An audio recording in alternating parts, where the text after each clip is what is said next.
Okay, Gene. So we're recording, and I want to thank you for doing this. And I've heard you say a few words, and what you said really inspired me, and your message really. Wow. No, it did, and I'll touch on that, and I want you to do most of the talking. But if I could say a few things, your message really resonated with me, and I want to hear more of what you have to say, and I want more people to hear what you have to say. My vision for this video is your vision. So I want you to say what is on your mind. I'd like to hear about your experiences, about the lessons you've learned, and your what you want for the future of our country and the world, and any advice you can give us. And I also want to just say that if it doesn't come out great, or if you want to reword something, we can just delete this video and start over, no sweat.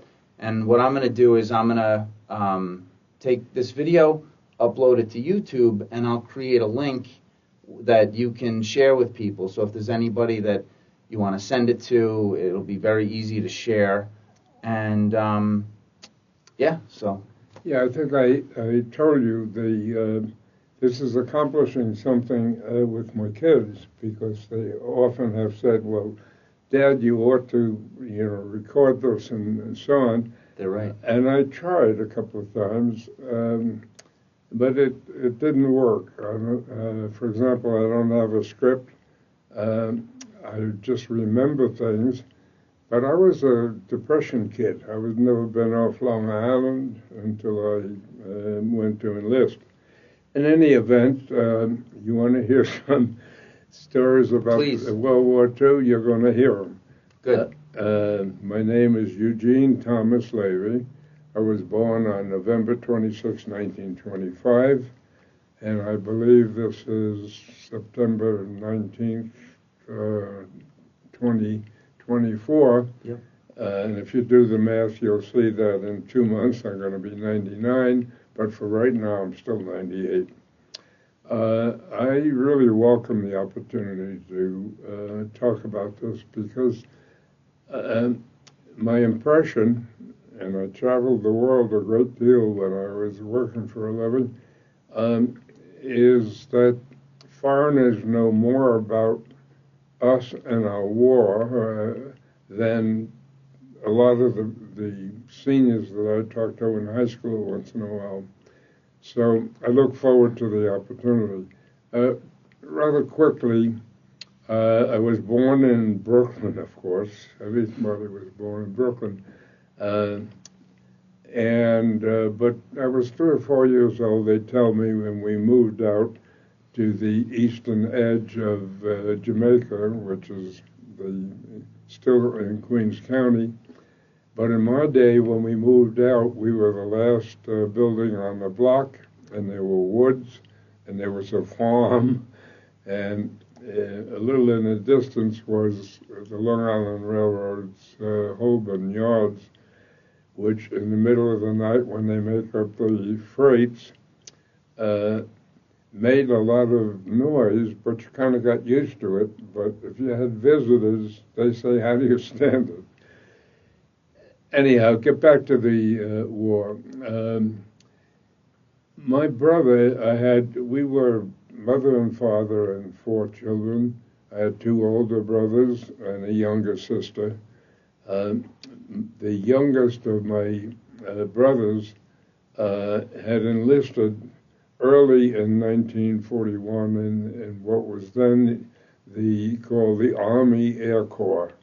It wasn't until after the war that they got their separate service for the Air Force.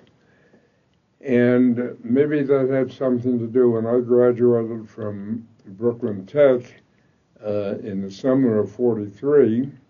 Obviously, I was still 17, and I went to enlist. They sent me home because I had to have my parents sign something. They needed a birth certificate and so on.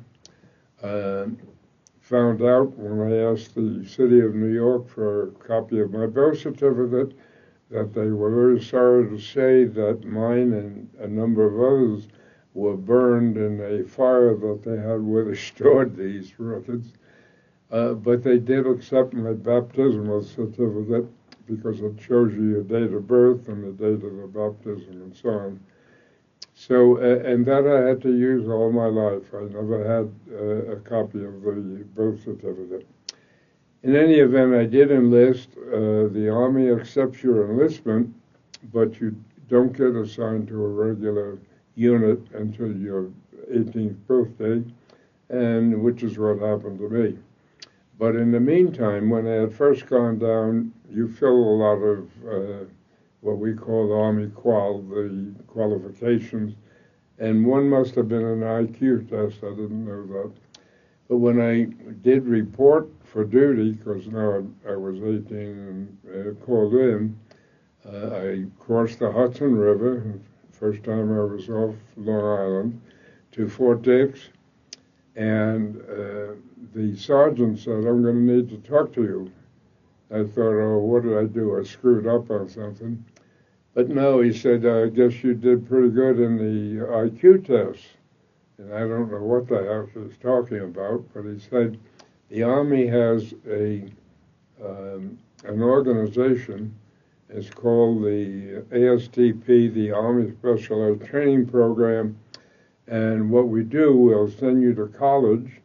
At the end, you'll have a degree and be commissioned as a second lieutenant and put into the intelligence services. Wow. In those days, only children with fairly well-to-do parents could afford to pay for your tuition, your rent, and the wherever it is you stay, and so on. So I wrote home to my folks, well, you know, your youngest son is going to be a college graduate. As it happened, you had to first do your basic training. That was let's see, it was down in Fort Benning it was, yeah. That's an infantry and airborne infantry. I should have got an idea that something was coming. And sure enough, halfway through, they canceled the program because it was now early 1944, and they would be invading Central Europe in June, and somebody with a brain figured out that they're going to need a lot of infantry right now rather than intelligence officers in 4 years. So they took my group, which was from this area of the country. There were 1,501 of us, and the first sergeant, who was a lifer, an old-timer, he never did believe that the government ought to pay for sending kids to college. And in one respect, he was right, because most of the young men, it was all males, by the way,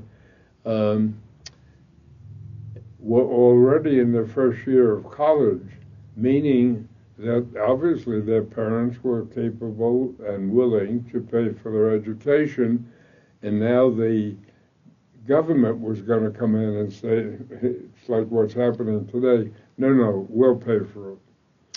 So off we went to the 100th Infantry Division, and the first sergeant was so happy that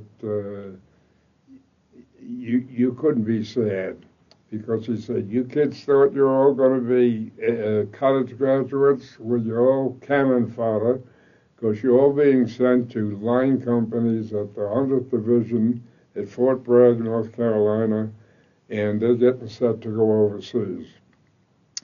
The fact is, and I think this is a very important point, we were all Depression kids. Anybody that was in World War II had to have lived through the Depression. While it was true that statistically almost 25% of people got out of the market in time and so on, in other words, fared pretty well. What it meant for normal folks like us, my mother had to find a job as a housemaid, which she did in Jamaica Estates for 2 days a week. That woman was so pleased with her that she got a friend to also, so my mother worked as a housemaid for 4 days a week. And my father, I don't know if he graduated from college, but he was college educated. The only job he could get was as a common laborer for the Jamaica Water Supply, which basically meant digging ditches. And I didn't think sufficiently about what that meant. In my opinion, if we were indeed the greatest generation, the seeds were sown in the Depression when you saw what your parents did to take care of the 4 kids. Now, the responsibility my mother was very strict on this. We all had to go to Catholic school, St. Monica's in South Jamaica. It meant, though, you had to do well. It meant that you had to help out when it was possible. And above all, you had to try to make a few cents delivering papers, or I was a messenger for the candy store because they had a telephone, and a lot of the poor people couldn't afford a telephone. So if they got a message, the messenger had to run to wherever the people were that they were trying to call and ask them to come back to the candy store, and because we have the phone number, call back. So I think in terms of the character of people, and one of the reasons that I became very talkative about the military, that was part of it, is that all of us lived through the Depression, and the few that didn't, the majority did. And the values that were established there of hard work and watching out for the family. A funny little instance, I have a sister who is 95, and when we were small, every once in a while there was an extra nickel, and we could buy from the bungalow bar. It was a little truck that was made to look like a bungalow. The ice cream pop was 5 cents. And when that came, we would say, let's give it to Patty, my sister. She thought, and this came up about a year ago when I was up, she lives up in Goshen, and talking about this, and she said, wait a minute, I thought you boys didn't like ice cream. That's why I always got. So no, Patty, you were the little sister, and rather than us say, well, it's my turn, I get the pop this time. So I strongly believe that the disciplines that you learn in a depression, on the one hand, you sort of say, but I don't want to see another one. But on the other hand, you have to agree that that's the school was also one. You were scared to death of they were all nuns, the teachers from the Sisters of Charity. If they threatened to write a note to your mother, oh boy, that was worse than getting hit with a hammer. So you paid attention. Mm. In any event, off I go. And I was a pretty good soldier. I did what the sergeant said. And a couple of things I learned I didn't realize I was learning. Part of the training was a 25-mile hike that had to be done in 8 hours. And you're carrying the 9.5-pound Garand rifle. but you also had a pack with a little bit of stuff in it, a mess kit and so on. And you had a full canteen and a bayonet and 6 clips of ammo. So, you know, you had a fair amount. It's a lot of weight. One of the kids in my squad was a brainiac. Okay. But he never played sandlot football or all the things that we did.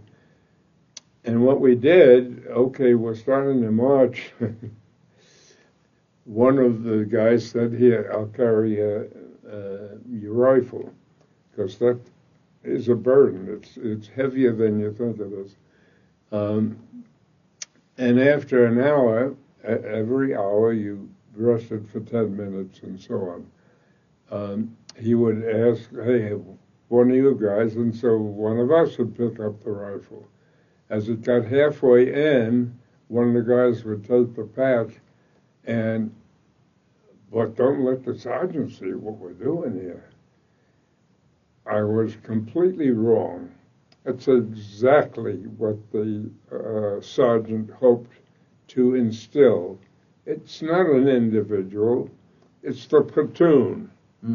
And the unit, throughout my 4 years in the military, was what mattered. It would always be, we did this or that. It was never I or Charlie did it. And because in combat, you're depending on the guy next to you, he's watching your 6, and you got to watch his, and so on. And when you think as a unit, that comes naturally. Right. You almost don't have to think about it. It's just what you do. What I normally do in these talks is I'll tell you a little about some of the things that happened to me, the near misses and so on. But I will say, from emotional blood and guts, I will tell you what my first day was, and then I'm going to ask you to excuse me. As I got older, I got more and more emotional, apparently. But it started with the 100th Division was supposed to attack southern France at the same time of D-Day in northern France. And you were in the 100th Division. Now, whether or not that was the story is true, but it's about the Higgins Boat. Now, you ask people, do you know who Higgins was? Well, let me tell you something. Even Adolf Hitler gave the credit for our success on D-Day with the Higgins Boat. The Higgins Boat, Jack Higgins, his name was Andrew Jackson Higgins, by the way, the old man. He used to make low draft kind of boats for fishing down in the swamps of Louisiana, and he was pretty good at it. The Navy then designed a landing craft, the small boat that goes to the beach. And Higgins designed one as well. But Higgins had a ramp in the front that when it hit the beach, it dropped. And what was the significance of that? The story that they tell me that General Burris, our general, had said, unless I get Higgins' boat, I'm not agreeing that we will land in southern France. Why? Because knowing the Germans, they have every square inch of the beach zeroed in with rifles and machine guns, mortars, whatever. And the Navy boat, the guy would have to climb over the edge and expose himself to get in. Right. Higgins' boat, you were like this, so you were below the all the time anyway. And when the ramp dropped, you ran, in the case of D-Day, for the seawall.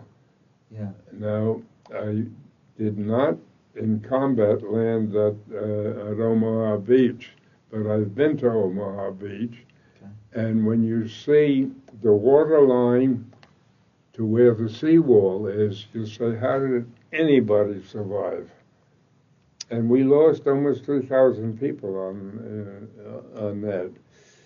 And thanks to the Higgins boat, when we finally went in, it was, I think, 2 months after D-Day, we went into Marseille. The bay was littered with sunken ships, all kinds of stuff, so it was a little bit difficult getting onto the shore. But by then, the Germans really were lobbing shells in, but there were no real resistance. So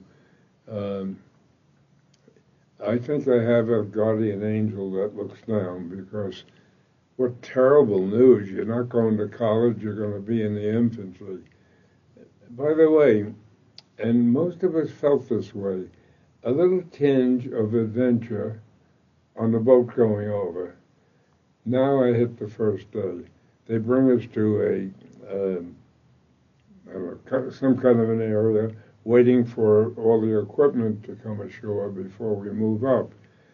And we move up, and we had the only mechanized army in the world. So trucks come and jeeps and whatever, and you get aboard. And I was in a jeep. And up we go, and there's a terrific explosion happens in front. Well, we knew that they were lobbing shells, but this was, by the time we get up there, this is my first day. I haven't fired a shot or anything yet. There is a jeep blown in half, because what had happened, it hit what the combat engineers said it might have been 2 telemines, which are anti-tank mines. It tore the jeep in half, and there's this kid with his guts hanging out in the road, crying for his mother.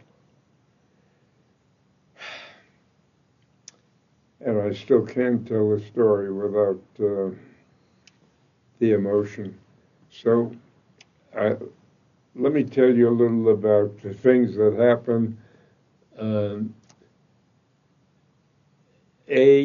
For example, after I got there, I had a military license for Jeep or a weapons carrier. Why? Because back in the States, in Company I of the 398th, the first sergeant come out and say, any of you guys know Morse code? Well, I had been a Boy Scout, so I raised my hand. Anybody know Abel, Baker, Charlie,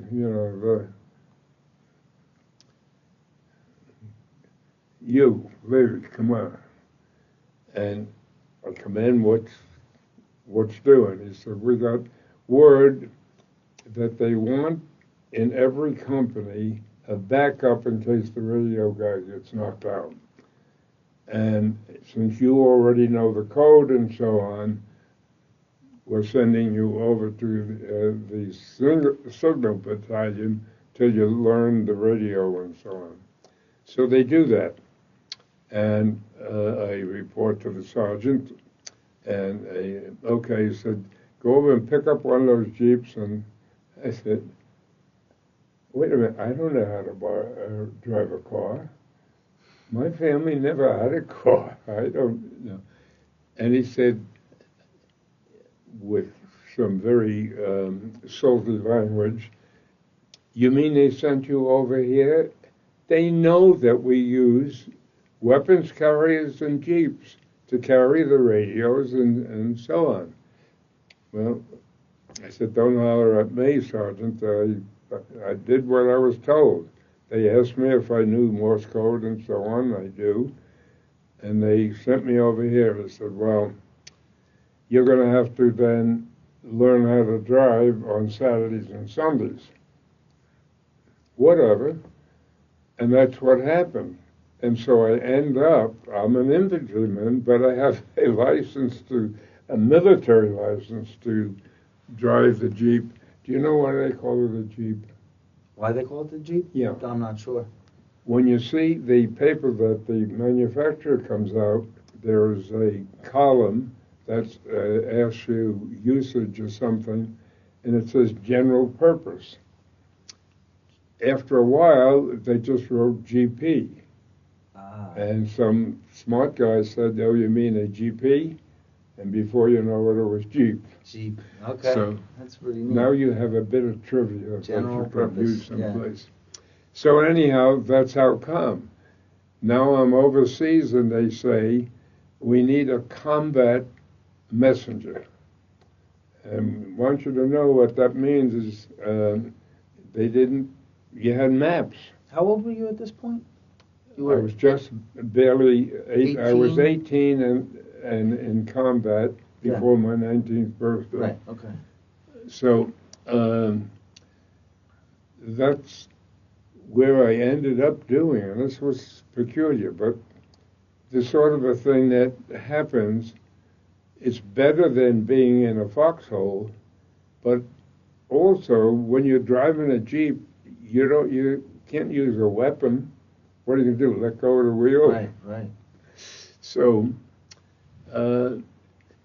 I have to go someplace at night, and because they didn't have the kind of electronic equipment we have now, everything was maps, and you had to get the map to the company commander of whoever was going to be in the lead and so on. So I was doing that. It was night, and that was the difficult time because you couldn't use lights. And, you're hanging out the side trying to see the edge of the road and so on. And there was some artillery coming in, but really, to me, it didn't seem close enough. I got there the next day, somebody says, they used to call me Happy. Hey, Hap, what happened to you last night? And I don't know what the heck he's talking about. I said, well, nothing. I mean, it was dark, but no, he said, I don't mean that. There's a big hole in the back of your Jeep. And I go back to look. Now a Jeep has the driver, the passenger, and then back here over the rear wheels, they have two compartments. And you use it to throw your sea rations or whatever. Well, I guess it's not the transport, I think it's the quartermaster, but anyhow, it was getting close to winter because it was sometime late November or something. Okay. And in those days, you used skid chains on all four wheels. And someone from the quartermaster or whatever had dropped the four chains into their compartment behind my back. Mm-hmm. So what happened is the piece of shrapnel chopped the chains to pieces, but it never got through to my back. Why? Oh. Because for some reason, if the guy had been on the other side of the road, the chains would have been dropped in the other compartment, which was not, in line with my back. Why? Those chains saved your life. Then, in my company, in Company I, first of all, Charlie Lodge was my buddy, my bunkmate in basic training and everything. And he got killed by a sniper 2 weeks before the war ended. Okay. So back to the Jeep with the shrapnel. You had the chains behind you. Oh, yes. And so did you hear an explosion? Were I knew gunshots? There was, but I thought it was very far away from. Okay. When I say very far, I mean 50 yards instead of on top of you. Right. Oh, but so I go through it and I found the piece of shrapnel. Yeah. And whatever. There's a whole story to how I got married over there and how a couple of colonels helped me get discharged for 2 days later, and to be on the same ship as my new wife was being put on to sent back to the States. And I lost that. I kept that piece of shrapnel. I thought this is the good luck piece of, and I don't know where I lost it, but someplace along the line and rushing to pack to leave and so on. But in any event, Charlie. So Charlie Lodge, but Dick Lloyd was in the seminary when his conscience felt he has to do more. And so he enlisted, and he got assigned to Company I. A mortar shell dropped right into his foxhole, and that was the end of him. The bravest guy that I saw was Hyman Cohen. He was, if Hitler wanted to do a caricature of the typical New York Jewish guy. He had a big nose, he was a loud mouth, all of those things. He was also the assistant squad leader, not of my squad, but of his squad, but in the same company. We were attacking, it was the backside of the Maginot Line. It was kind of funny because the French had built a wall between France and Germany that went all the way to Belgium, went all the way to the Ardennes, but then it stopped. Well, guess what the Germans did? They went to the Ardennes and went around it, and they beat. France had more airplanes, more troops, more everything, and the Germans beat them in 6 weeks. Right. Because of that lousy leadership. Yeah. But anyhow, we're going at it, and the mortar shell takes care of him. Hyman, we're trying to break through, and there were all the concrete fortifications, but the weakness of them, they all had ventilation pipes going up. So what our strategy was, is to use the thermite grenades, which can actually burn underwater, is to get close enough to drop them down the ventilation stairs. And you knew that when they hit something down there, whatever it was going to melt. And a couple of guys got hit trying to do it, and they're crouched down. And Hyman said, "Let me show you guys how to do this." And sure enough, he got there, but he also got hit and killed. Wow. And he won a Silver Star. Danny Sargent was a half Indian drunk. I knew him pretty well for different reasons. And he and me came home in one piece. Charlie Lodge is dead. Dick Lloyd, I mean, a straighter shooter than him you are not going to find. And Hyman, maybe if it was me, I would have done this instead of that and wouldn't have got hit. I don't know. All I know is I give up trying to figure it out. I don't know what religion you are, and I don't intend to find out. But I was a churchgoer, and frankly, I was away from the Catholic Church for quite a while because I could not figure that out. How could an all-powerful God let Dick Lloyd get killed? Hyman Cohen, that's combat. That's going to happen. But why did some of us come home in one piece? And that, I think, was part of what finally made me say, I got to talk about this. I was scared to death half of the time. And maybe that's why some of the guys don't want to talk about it at home. Right. Because you can't, if you haven't been wherever, and this especially applies to combat and to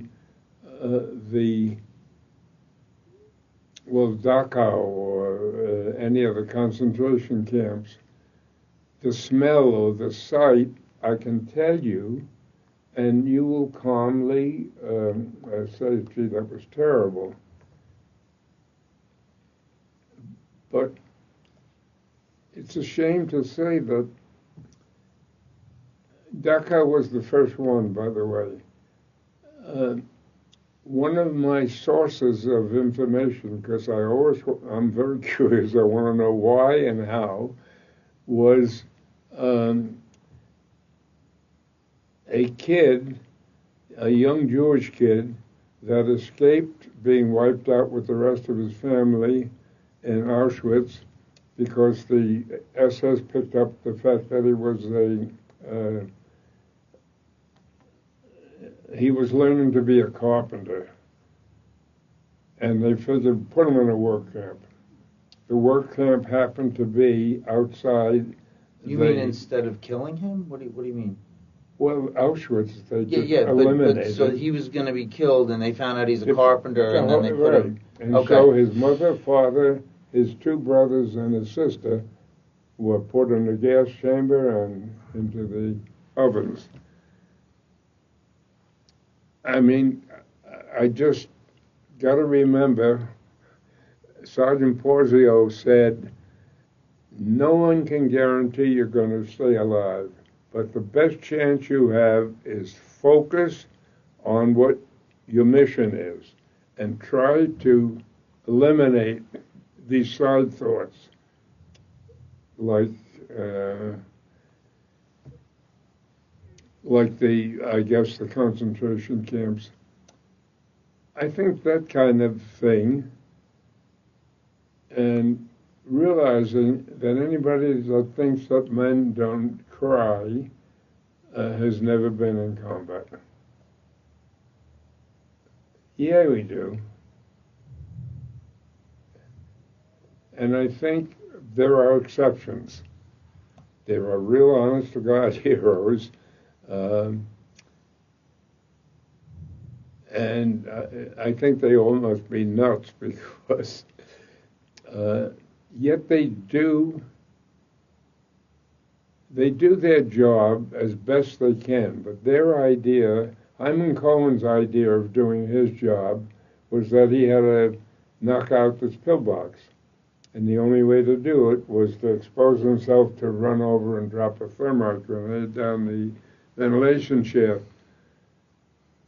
And that sort of memory, which I was very busy with career and children and marriage and so on, but in the year 2000, at 75 years of age, by the way, I finally stopped working.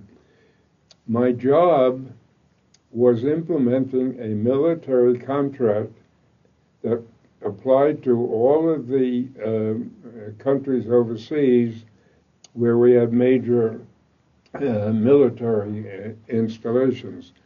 The greatest one was Germany. We had almost 500,000 troops there, several air bases and so on, until it dawned on me, oh, Russia is the potential enemy. And now that I think back, why did we release so many? I was there during the Nuremberg trials. That was in '46. And 24 people got the death. Because I think they should have taken, the SS guys were the people that ran the concentration camps. They should have hung them all. But as it happened, they only went after the big people. And of the 24, only 4 were ever executed. The others had their sentences commuted and all kinds of things. And as I found out after the war, General Patton was the one, by the way, he's the story all to himself, but who said, the Germans are very good administrators, so let's use them. And as far as the German generals, you got to remember, a bunch of them tried to kill Hitler.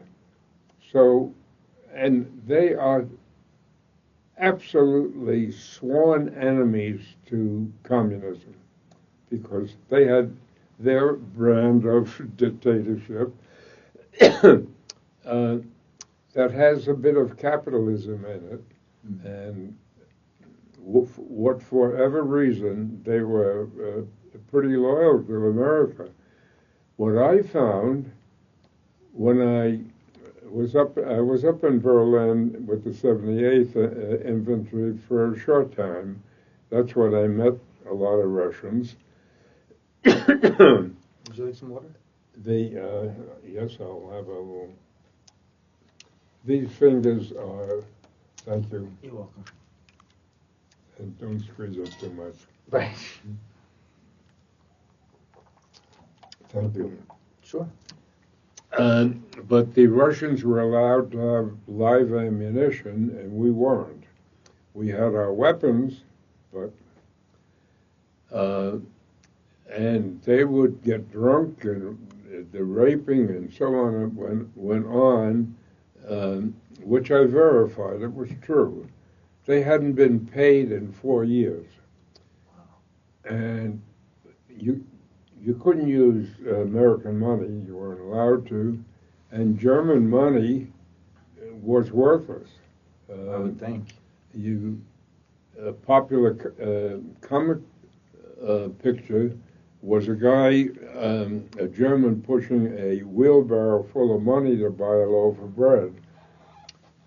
So what happened is we used something called script, and that was printed by us, and we were paid in script because American cash was worth 5 times the face value if you could get some.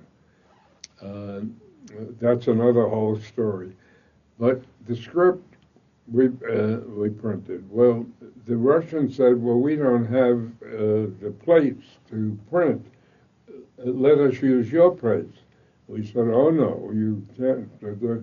And they said, well, we'll put a red mark in the middle of it that'll show that we printed it.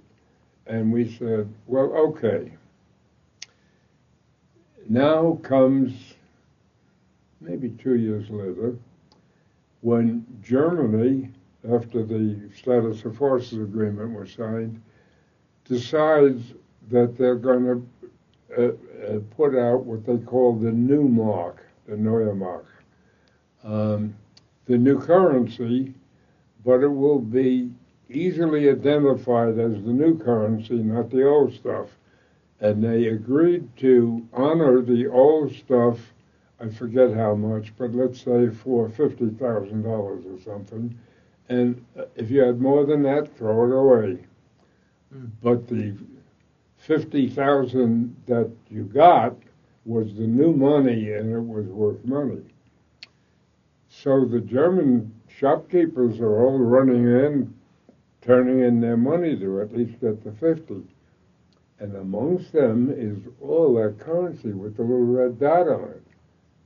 So we tried telling the, again, I had been in Berlin, but it happened down south as well. And we're saying, no, that red dot means, I didn't know that. How was I to know? Did you publish? We never published anything or whatever. Guess who made good on all of that money that they printed? Us. What were they giving it to? the guys that hadn't been paid for 4 years, the Russian soldiers. Yeah, the Russian soldiers. So I ended up with not a good feeling about the Russians. They took care of themselves, and the hell with the rest of you. We never mixed in terms of combat. They took care of the Eastern Front, and we took care of the rest of Europe. So something like that, when I said the skid chains, but then something that they tried to drill into our head, never go out into flat land like a farm as long as there is cover someplace. Every infantry company has its own kitchen. And I'm in the last 6 months of the war, the Germans were basically retreating all the time, and our kitchen tries to catch up to you, but by the time they get there, because they got a lot of stuff, we're already gone, so they had these big Marmite cans, and they would fill up with whatever, or else you had K rations and C rations. So we're at a place where the kitchen had caught up, and they established themselves in a pillbox because there was room inside for storage, but the food was served outside, and we all had mess kits. And here's I'll try to use like we're here, and there's a big hill here. So we're on the correct side of the hill because they can't shoot you because you're back here. And the hills and the forest go all around. Mm-hmm. Here is where the kitchen has their place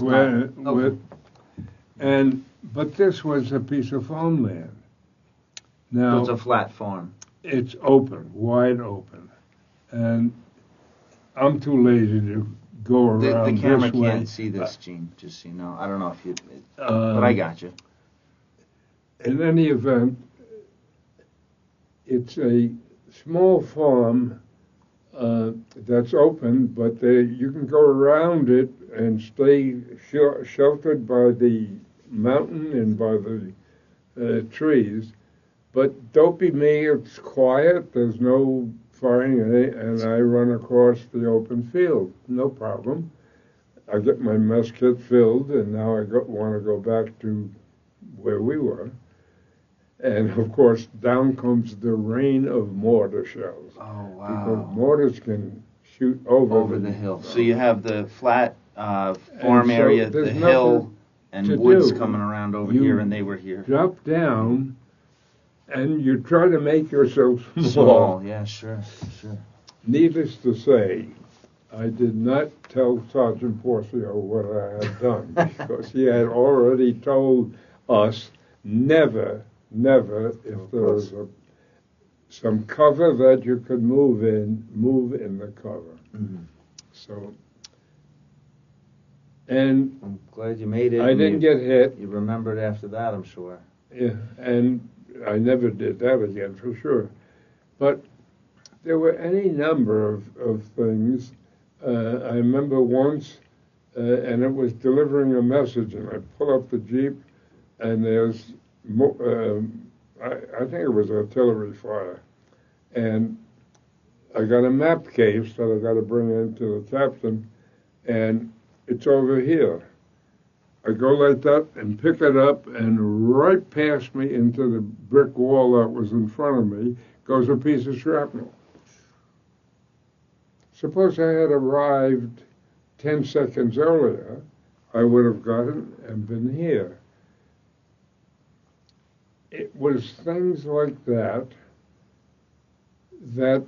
and I never realized the percentage.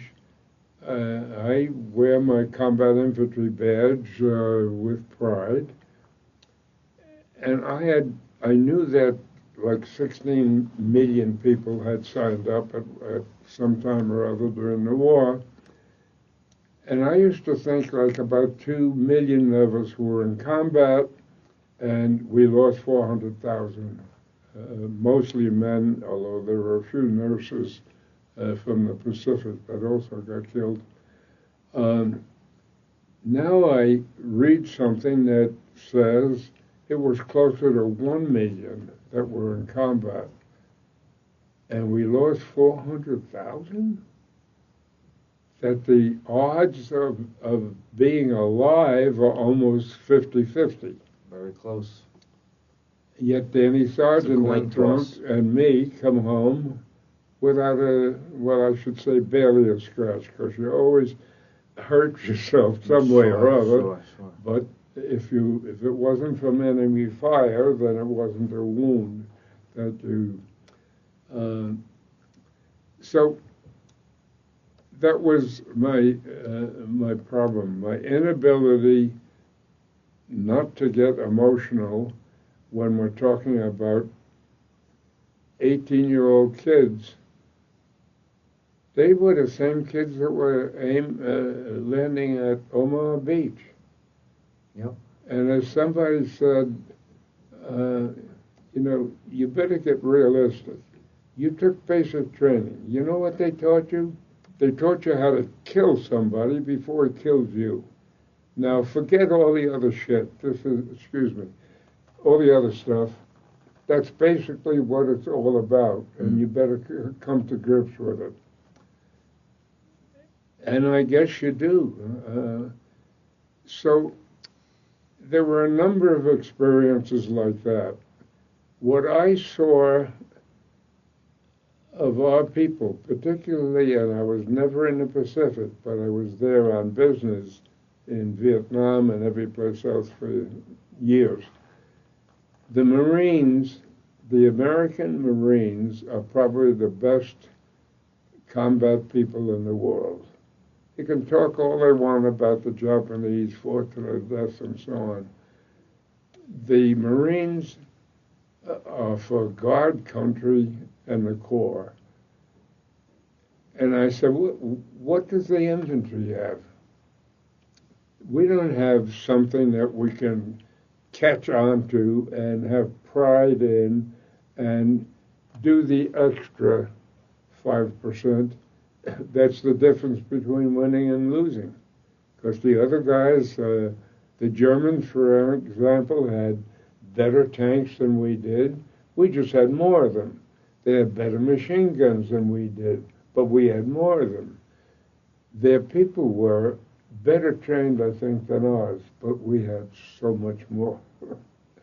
And in other words, I have to look in the mirror and say, be honest, Gene.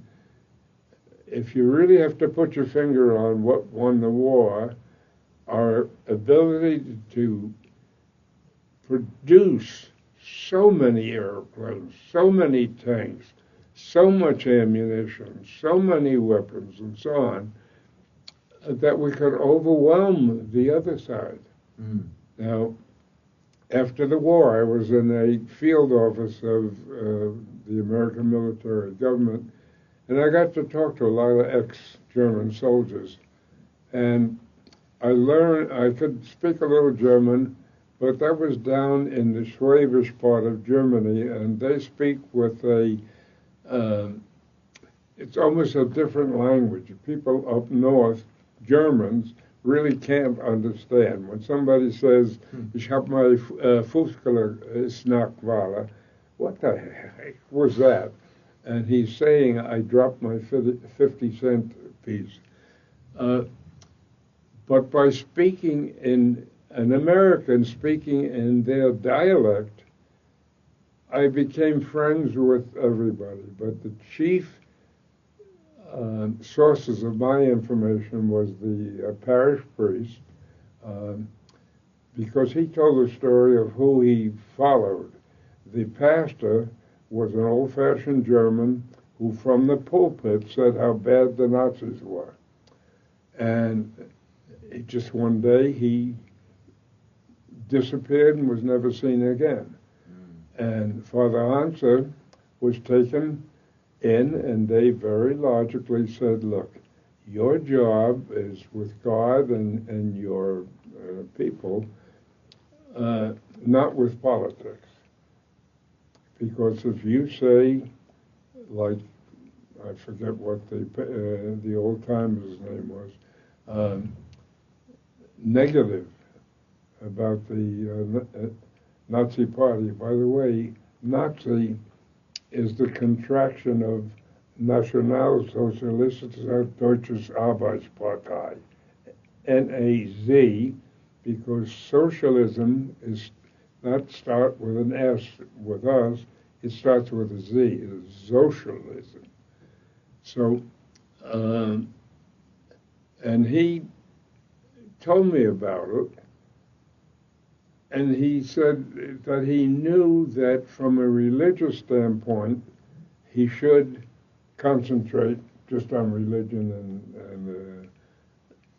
the people and so on. But it was clear that he still felt a little guilt that he couldn't say what he wanted to say. By the way, his hobby was mountain climbing, and oh geez, it was probably 30 years ago that he was in the Alps and got killed falling off a mountain. Oh wow! How long ago was that? How long ago was that? Did you say 40 years ago? It had to be at least 30 years ago. 30 years ago, okay. Even more than that, I've been retired for 24 years. Sure, yeah. So, way back when. Okay.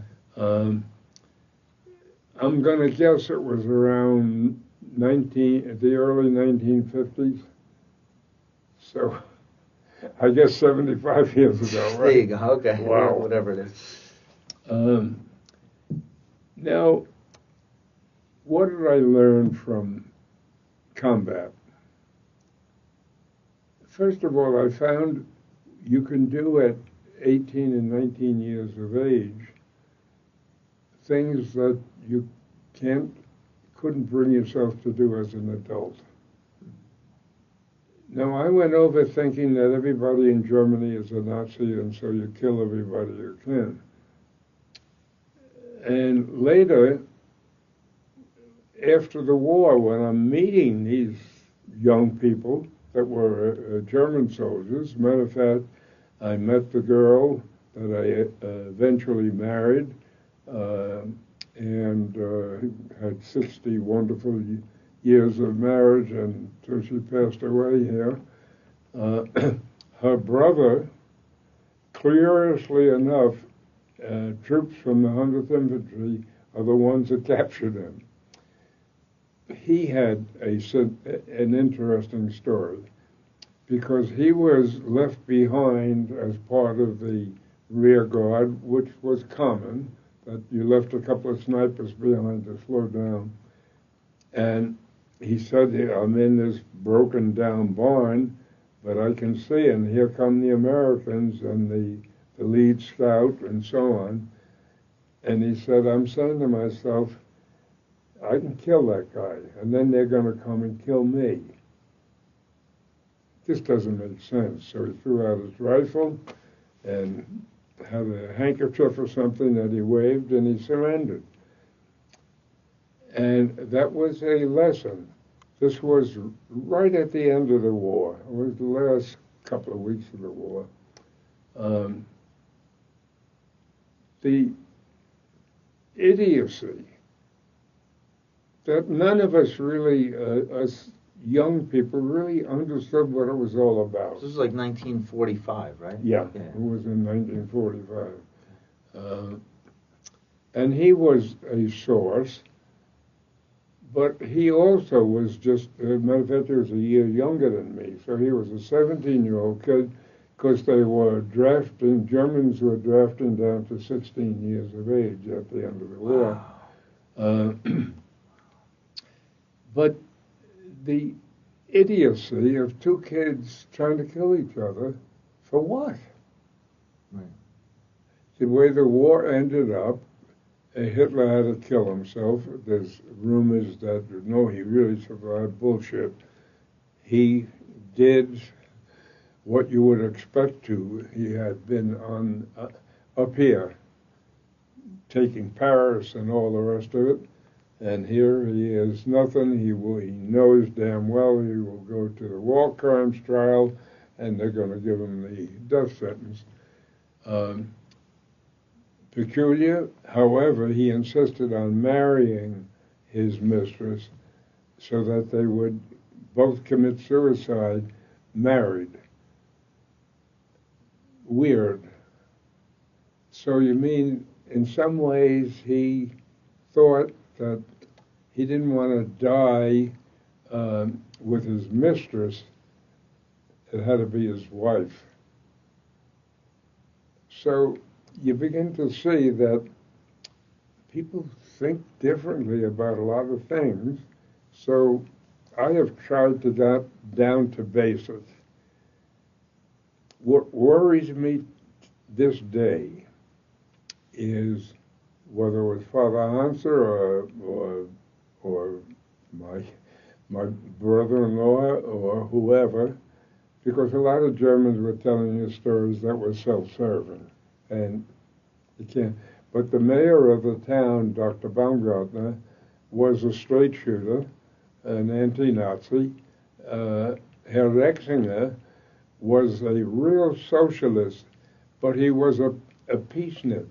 This was really crazy. He believed that there are so many more poor people than are rich that you ought to level it out from a material standpoint, but he was violently opposed to war. So he would always say, because he would try to do his English, understand me right. Why did he talk that way? Because in German the verb is at the end. Ich muss nach Stuttgart gehen. I have to go to Stuttgart, but the gehen is the verb, and it's always at the end. So you hear the whole thing, and then you find out that what is really happening. Anyhow, what I found is Father Hanser, because it got to the point that I said, I hope we know each other well enough, but I need to know, you're Catholic. You have a bunch of people. I'm marrying into a Catholic family, and you're the one that's going to do the ceremony. How could you let this happen? This guy had already been in jail in Austria because he was a rabble-rouser.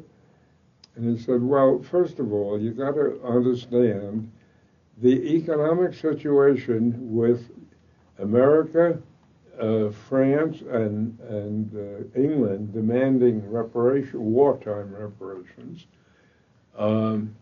We had an inflation that people really weren't even using money anymore, but maybe I could trade this table for some food. So the farmers must have all really furnished their well homes. Furnished. Yeah, I was just thinking that when you... Because, and it may have been a bushel of oats or something. In other words, it was not necessarily meat. That they were desperate. But he said, I have to be honest, mostly we didn't want to see it. What was happening to the Jews was wrong, but you don't want to see it. And I thought, most recently, well, we have an inflation, we are murderously in debt, $37 trillion. And I believe we don't want to see what's happening. Half of the people, almost, not quite, but half of the people who legally are allowed to vote don't even vote because they're too busy, as Hunter was saying, with their family, with getting enough of a pay in their job to be able to support their families and so on. So they have an excuse, but not a good enough excuse. Because this country, I have to get a little away. Someone came to me this past, little after Christmas, and asked if I, as a World War II veteran, would I agree to go to the Netherlands because around Memorial Day they want to celebrate and so on. And why? Well, because the Netherlands is really cheek by jowl with Germany and France, so they were really part of the D-Day because it spread out, and particularly over in the British side, Sword and their beaches, that the Netherlands was, Holland was definitely in it, the Dutch. Okay, and so, and it's, don't cost you a dime, it's all free. So there were three of us that were World War II vets, and the guy that was arranging on this side, of course there's the real place is over in Holland that does this, and they lifted us up to first class in the nonstop flight to Amsterdam, and those new airplanes, one of the seats goes down and becomes a bed. So it was really terrific. But until I got there and had it really explained to me, I didn't quite understand. I knew there was an American cemetery there, but you have them scattered all over the world. A number of the bodies of dead American soldiers were not claimed because either the people in the States were already dead, or I don't know, couldn't afford, or they live in South America or something like that. So they're always leftover bodies. There were originally about 18,000 in the Netherlands. It got down to 8,300, and they have an American cemetery. It's beautiful. It's like they got out there with the scissors and they cut every blade of grass exactly the same height. Clean as a whistle. There's not a popsicle or anything else laying around. So now I find out that those graves, all 8,300 of them, individual families, Dutch families, have taken the responsibility of taking care of that grave, number K250 or something like that. And they all agreed. It initially was the town council that decided the town should take care of it, and then the people said, no, we'll take care of it. And wow, that was really surprising. And what was really surprising is that the people on that side of the ocean had gotten 100 people who were people that were watching individual graves who could speak English well enough. And they had them all there for us to ask us questions. Now, I'm going around trying to thank the people for, acknowledging, because, I lost a lot of friends in the war. And they're trying to say, no, we are trying to tell you how, and then for the first time I hear what happened is they're small countries, all still have kings and queens, but the king of the Netherlands made a proclamation sometime in September of 45, by which time we had kicked the Germans out of there. And the proclamation thanked America for giving them their country back.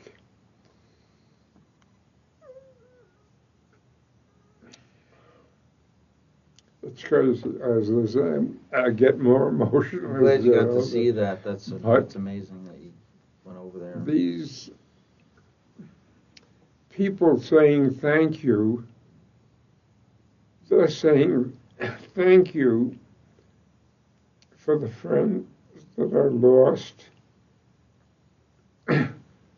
and those of us that survived. There's a foreign country. They had me go to a high school class morning and one in the afternoon because they teach their children history. And part of Dutch history is the King's Proclamation. They made it a national holiday.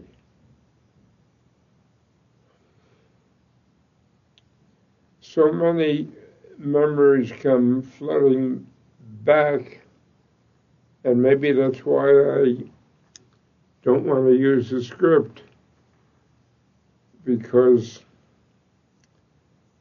it's hard to really explain, because I know what they're talking about. I know how frightened I used to be, most of the time, by the way, and why the first day of the war stuck with me. I wasn't 18 anymore, I was 80. In any event, I am very concerned.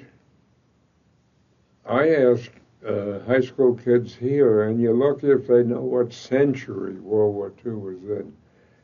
But one of the Dutchmen... Yeah, this is important. Go on. Yeah. Because one of the Dutchmen said to me, because I was saying this is just so impressive that you folks have respect and are honoring a lot of guys that aren't here, but including those of us who were lucky enough to come home all in one piece. And his answer said, I have Gene all over my face.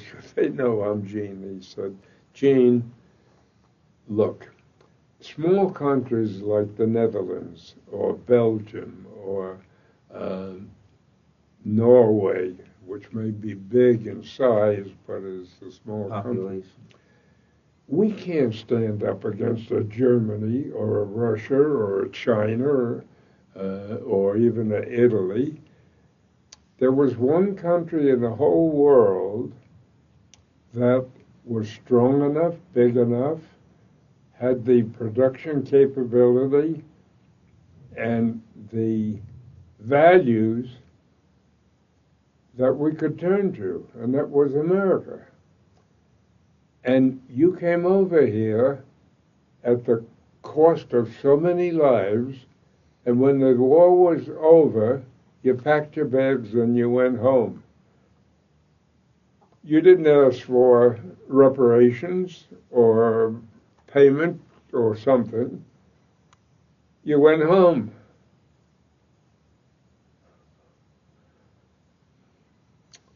I don't know if I know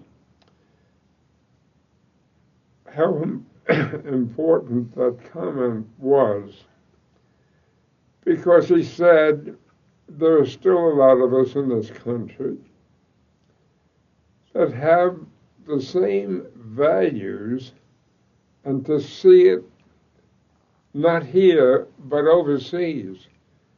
Most recently, out at the field, by the way, Craig Sampson, who is a New Zealander, and I don't know if you met him or not, he was here with his wife, who I see no longer colors her hair blonde. She was gray-haired. I almost didn't recognize her. But he was in France, where he found a town that it sounded like he was telling me the Dutch story, but it was about a French town where the people would hide people that bailed out of airplanes, particularly the bombers that were hurt so badly, and hid them and got them to the French underground, who gradually, piece by piece, got them to the shore into a boat to go back to England. And it sounded like he was telling me the same story. And I was very pleased to see how emotional he got at the fact that people are putting their lives on the line for these people who also really put their lives on the line. And they helped him.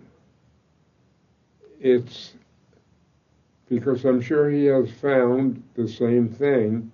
He lives in England now, but I know he's a New Zealander. And maybe he runs into the same thing that I have after, I don't know if you know Andy Bacon, but he's with the schools out there in Medford, Patchogue, like that. And he's a historian, and he does have these, and he's had me out there several times, where he is trying to instill in the kids that there were a lot of people, they may have been your grandfathers or something, but that later down the line, and he would explain a little bit. What I found out afterwards, students would always come and talk to me and ask some more questions. 3/4 of them were the females. And all of them that asked intelligence questions were the females. I hate to tell you, but the boys,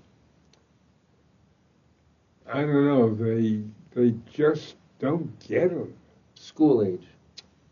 At senior Seniors, level. Okay.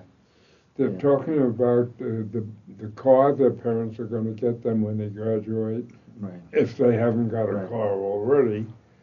We didn't even have a car in our family. That's how come I didn't know how to drive when they taught me the radio With stuff. the Jeep, yeah. It's I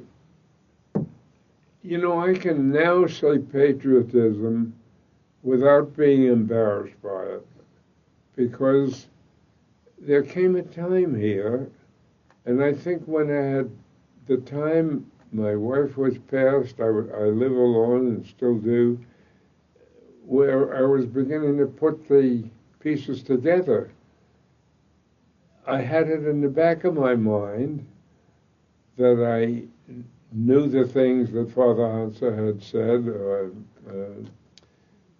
or anyone really. But as the pieces went together, and my job for 43 years, at least an average of 3 times a year, was overseas in Germany and in Korea and the Philippines, down in Panama, wherever we had a pretty big supply of troops outside of the U.S.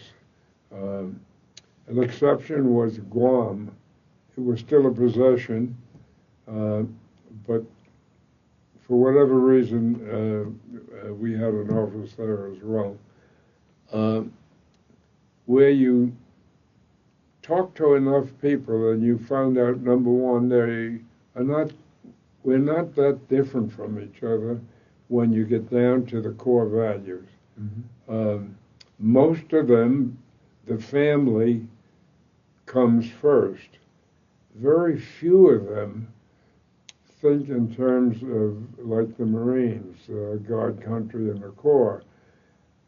But the God part, I have found that in this country and mostly overseas, people are a little shy about their belief in God or their willingness to talk about patriotism. By the way, I think you will find if you talk to more people like me, we kind of squirm in our chair if you start using words like hero or heroism, because we know we were scared to death. We know that to me, the first level of officers, the lieutenants, the captains, I don't know about the generals, although I met a good number of them afterwards in Washington. Matter of fact, Ed was a 3-star Air Force general, and we played a lot of golf together and so on. But anyhow, bravery is not the absence of fear. It's the action someone takes in spite of fear. So. That's what I know, and I'm delighted to hear you say you know that as well. It isn't what you say. It isn't that you're shaking in your boots. Is you went in and you did drop the thermite grenade in the ventilation shaft.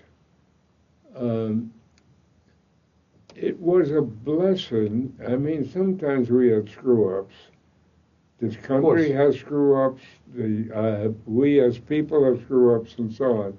But for the most part, a lot of the difference was if the sergeant said, over there in that bunch of trees, we think there's a machine gun, so lay down some fire on it. Well, we had all the ammunition in the world, and we carried either 6 or 8 clips, but you have 8 shots in a clip of a Garand. And we're banging away there. If there was anyone there, they're dead. Yeah. But there was no, what I found out to my amazement is my soon-to-be brother-in-law said they were rationed on the number of shells they could have. For example, the 88 was the famous gun that they had that could be used as an anti-tank weapon, as an anti-personnel, as a anti-aircraft. It was incredible. But they may get a ration of 20 shells a day.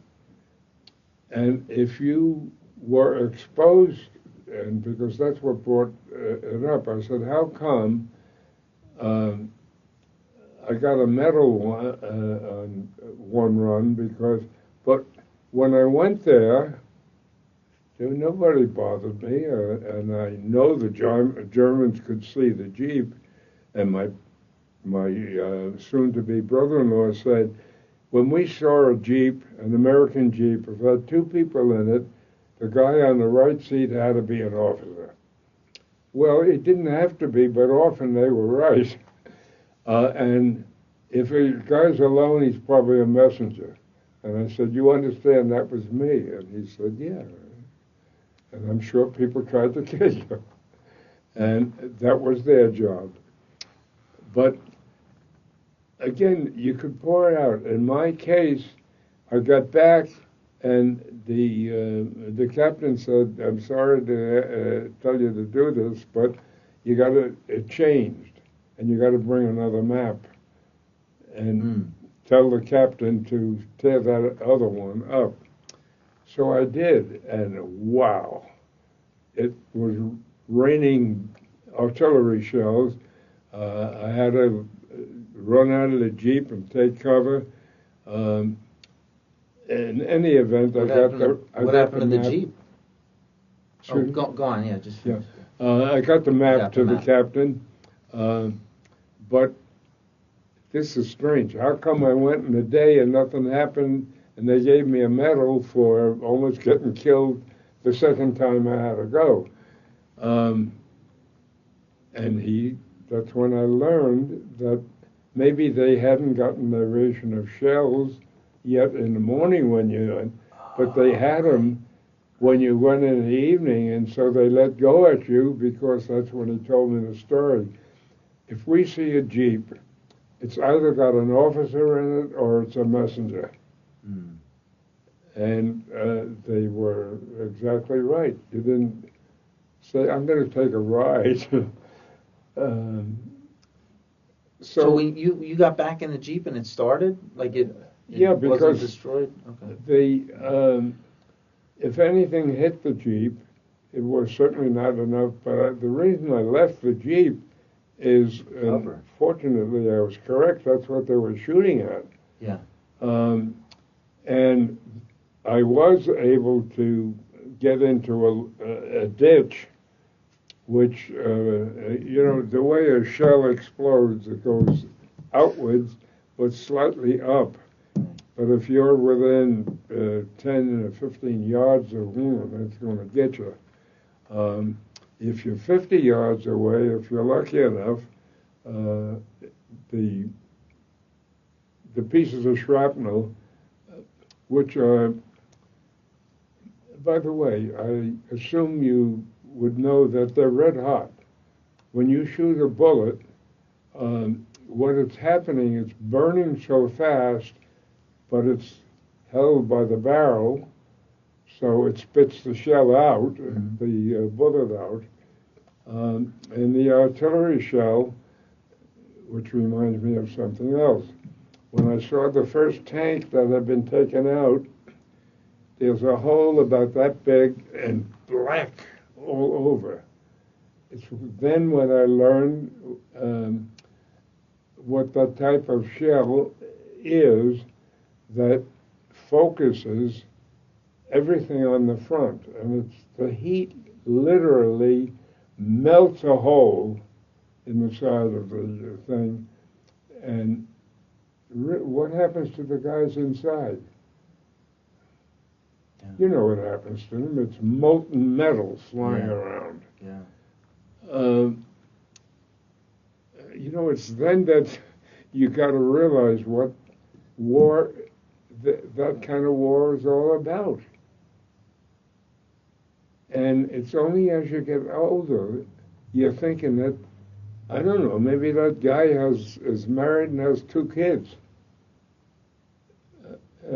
Or maybe he's got at least parents. And when you're 18, 19 years old, you really don't think that. Number one, you're thinking about trying to stay alive. But the lessons I learned today, or in combat, were focus. He made a big point of that.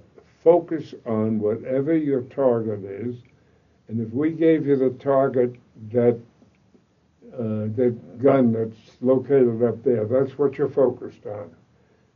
And you must try to push aside the side thoughts, because they're going to distract you from doing your job. Mm. Your job is to do whatever you were told to do by the sergeant as best you can. Nobody is asking you to do miracles, but you got to do the best you can. And that's something that should carry over to civilian life. You must have a target, and you have to focus on it and say, is this thing that is happening now helping, hurting, or no effect on me reaching my target? But they say, and it's my experience that it's true, if you do make a target and you measure events according to whether they're going to help you reach that target, or if you have take time off for an ice cream soda, that isn't going to affect your... So some things just aren't effect. But if they do, it makes decision making a lot easier. Sure. This is going to help, or this is going to hurt, so I'm not going to do it. This is going to help, so I'm going to do it. Mm. That part. A medic gave what he meant as combat advice, but which also somebody asked him, this was right in the beginning, about what his instructions were from battalion. And he said, I have 3 rules. The first is stop the bleeding. The second is stop the bleeding. The third is stop the bleeding. Okay. You know why? Because this guy may look a little bent up and you want to try to... Meantime, he's bleeding from a main artery in his leg, right. And in 5 minutes he's going to be dead. Right. To the point of, he said, it's surprising you perhaps, you see the dead, the bullet didn't kill them, they bled out. Because if you don't get to the guy in town in time, and it's an artery, he's going to bleed out unless somebody knows enough. You got to stop the bleeding. Yeah. Okay. And by stop the bleeding, not putting a Band-Aid on the one on his arm, it's finding, and that was what applied.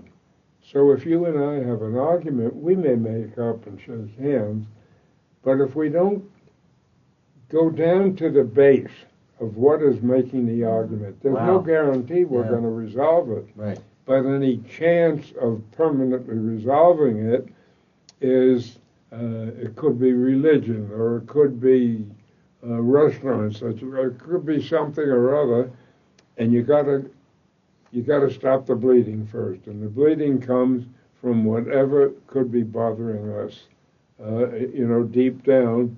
Sometimes things that we didn't really realize.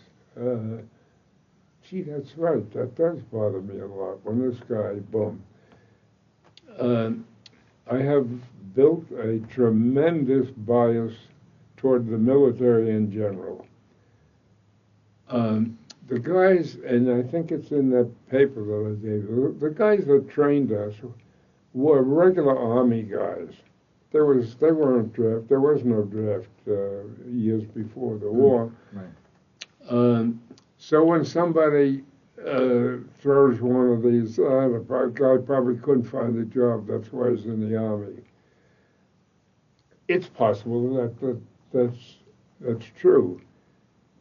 But if you say it like that, I'm going to be wanting to pull the sword out of here, and because when the balloon goes up, that guy's there. Yeah. As far as today, we have literally thousands of people over there that are at the point of the spear.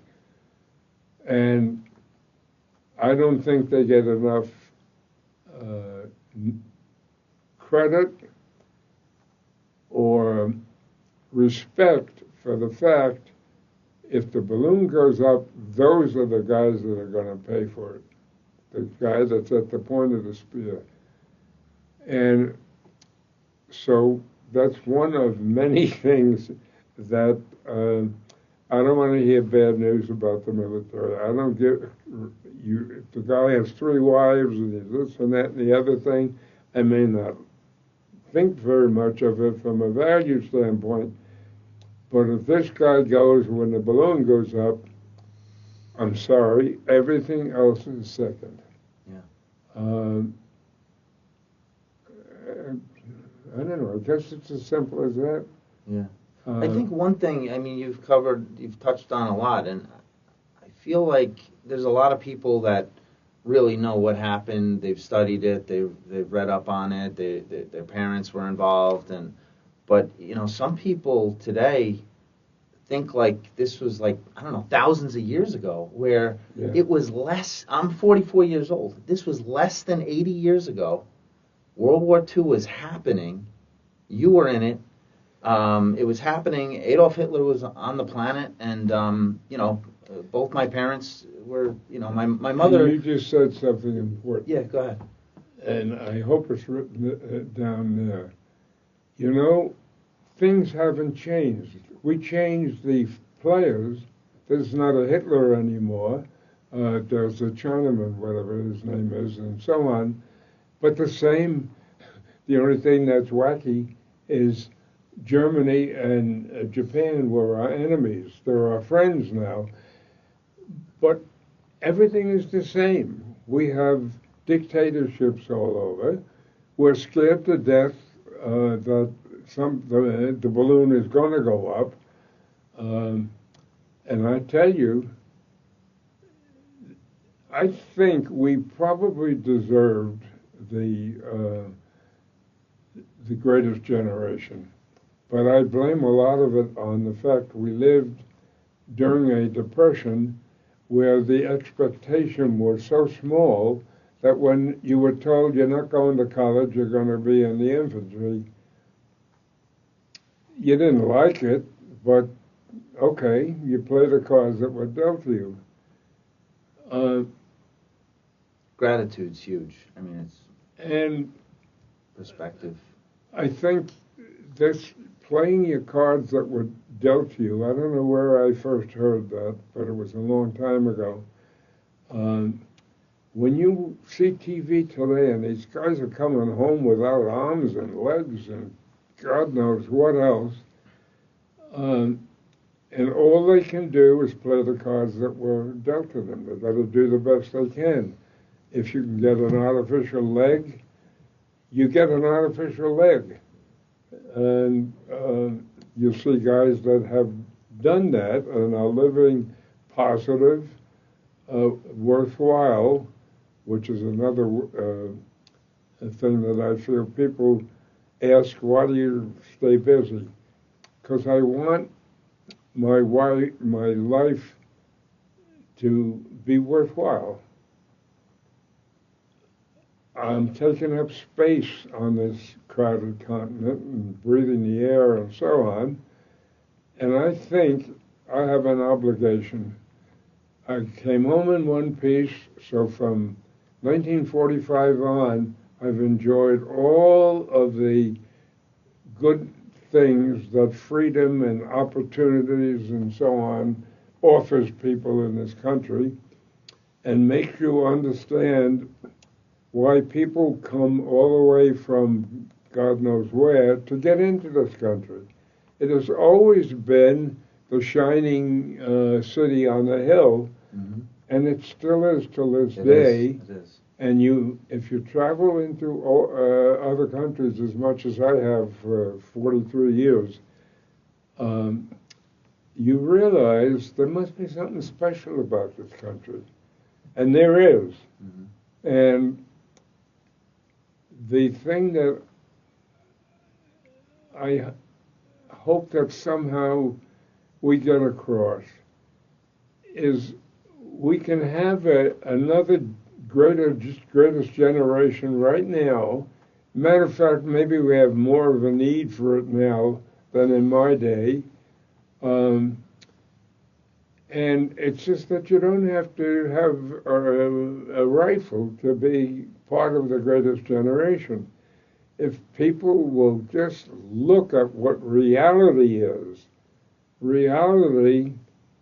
I pray to God that China realizes that they can economically conquer the world, so why should they kill half of their customers?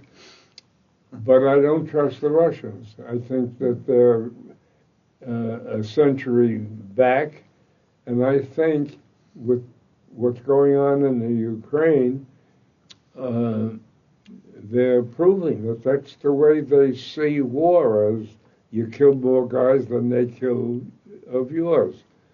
And I don't know what the answer is to that. I don't know what the answer is with the Israeli-Palestinian thing, except, by the way, I do not understand in 1948, when whether it was the League of the Nations or the UN decided on the two nations in the deserts over there, when you look at the map and you look at that little piece of sand, now, my buddy that sits next to me when we have the Wednesday lunch is a kind of like a Reformed Jew, because he believes that Jesus was indeed the Messiah and not just a messenger and so on.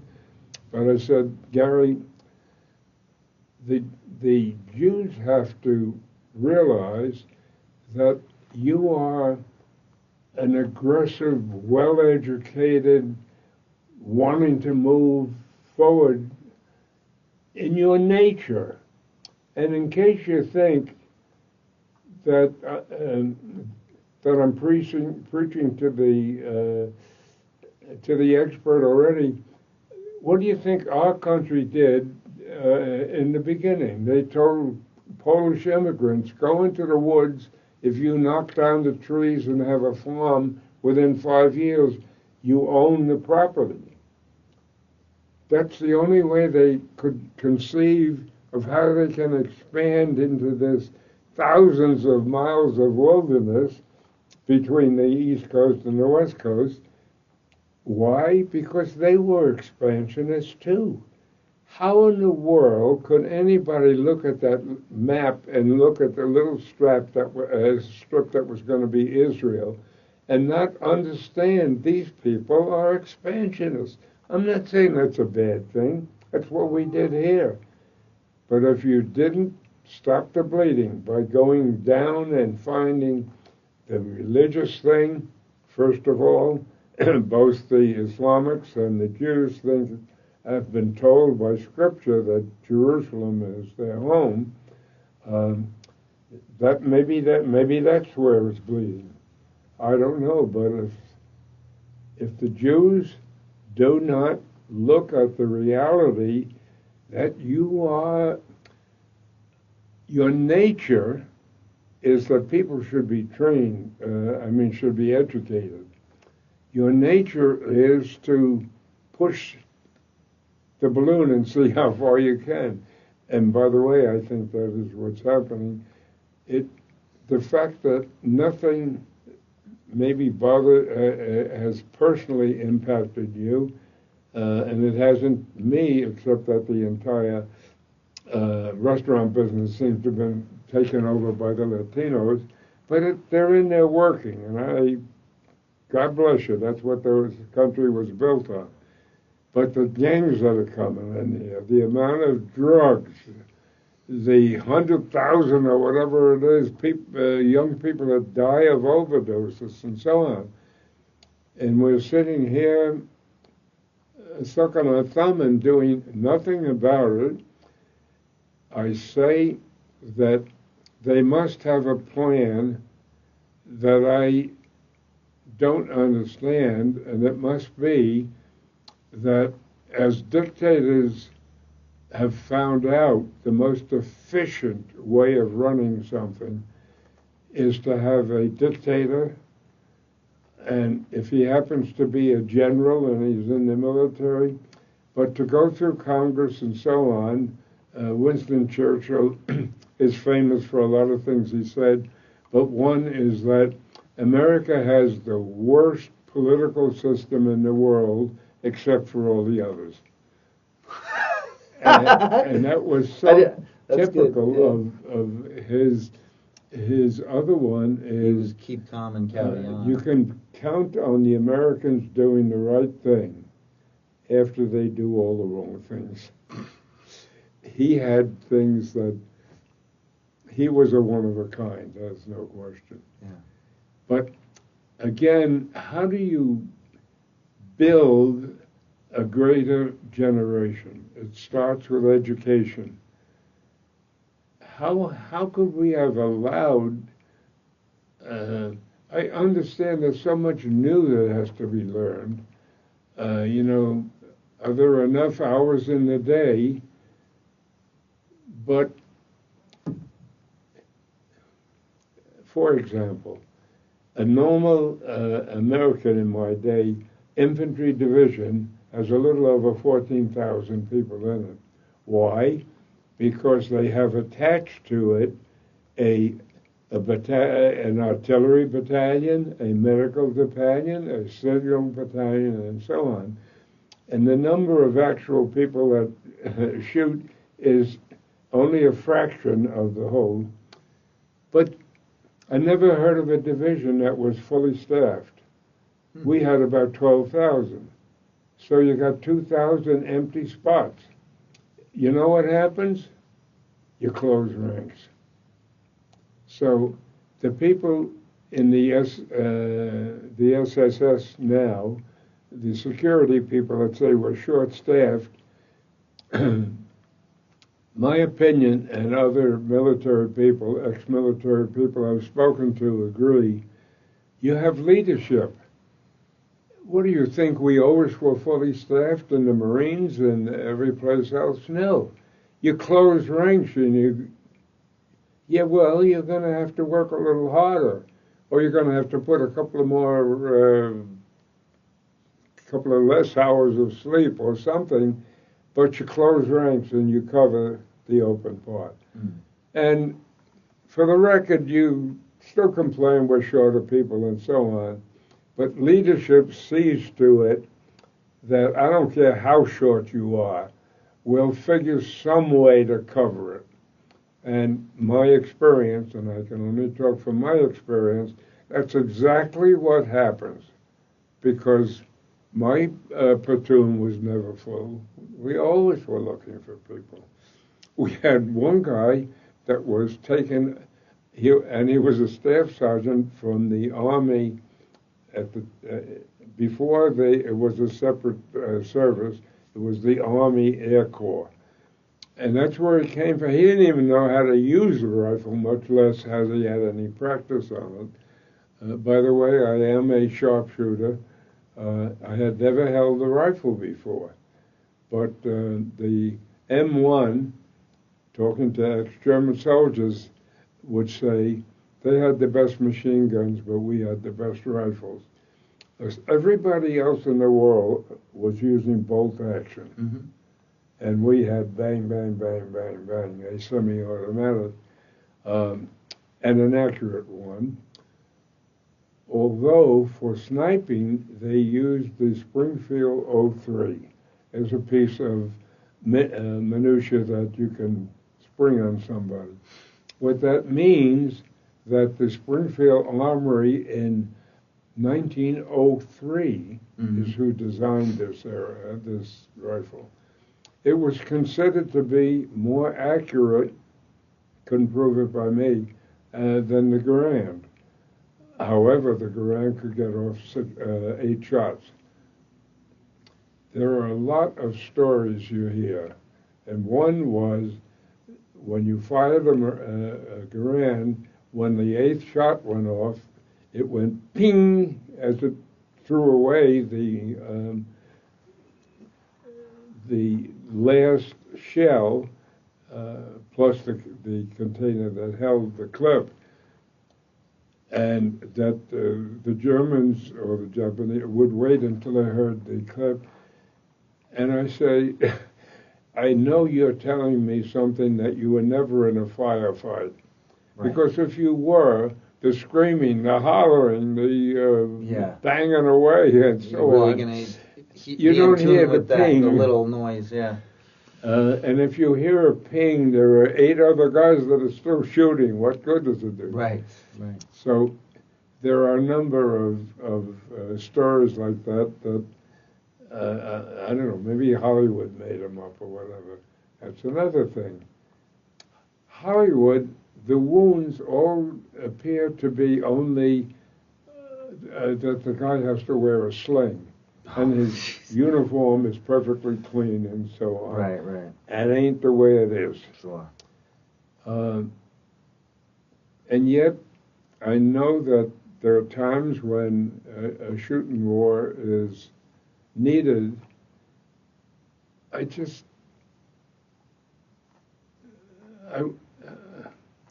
want everybody to know how really, really awful it is. Unless you have no nerves or sensitivities or whatever at all, I don't wonder that the suicide rate for soldiers is like 70% higher than average.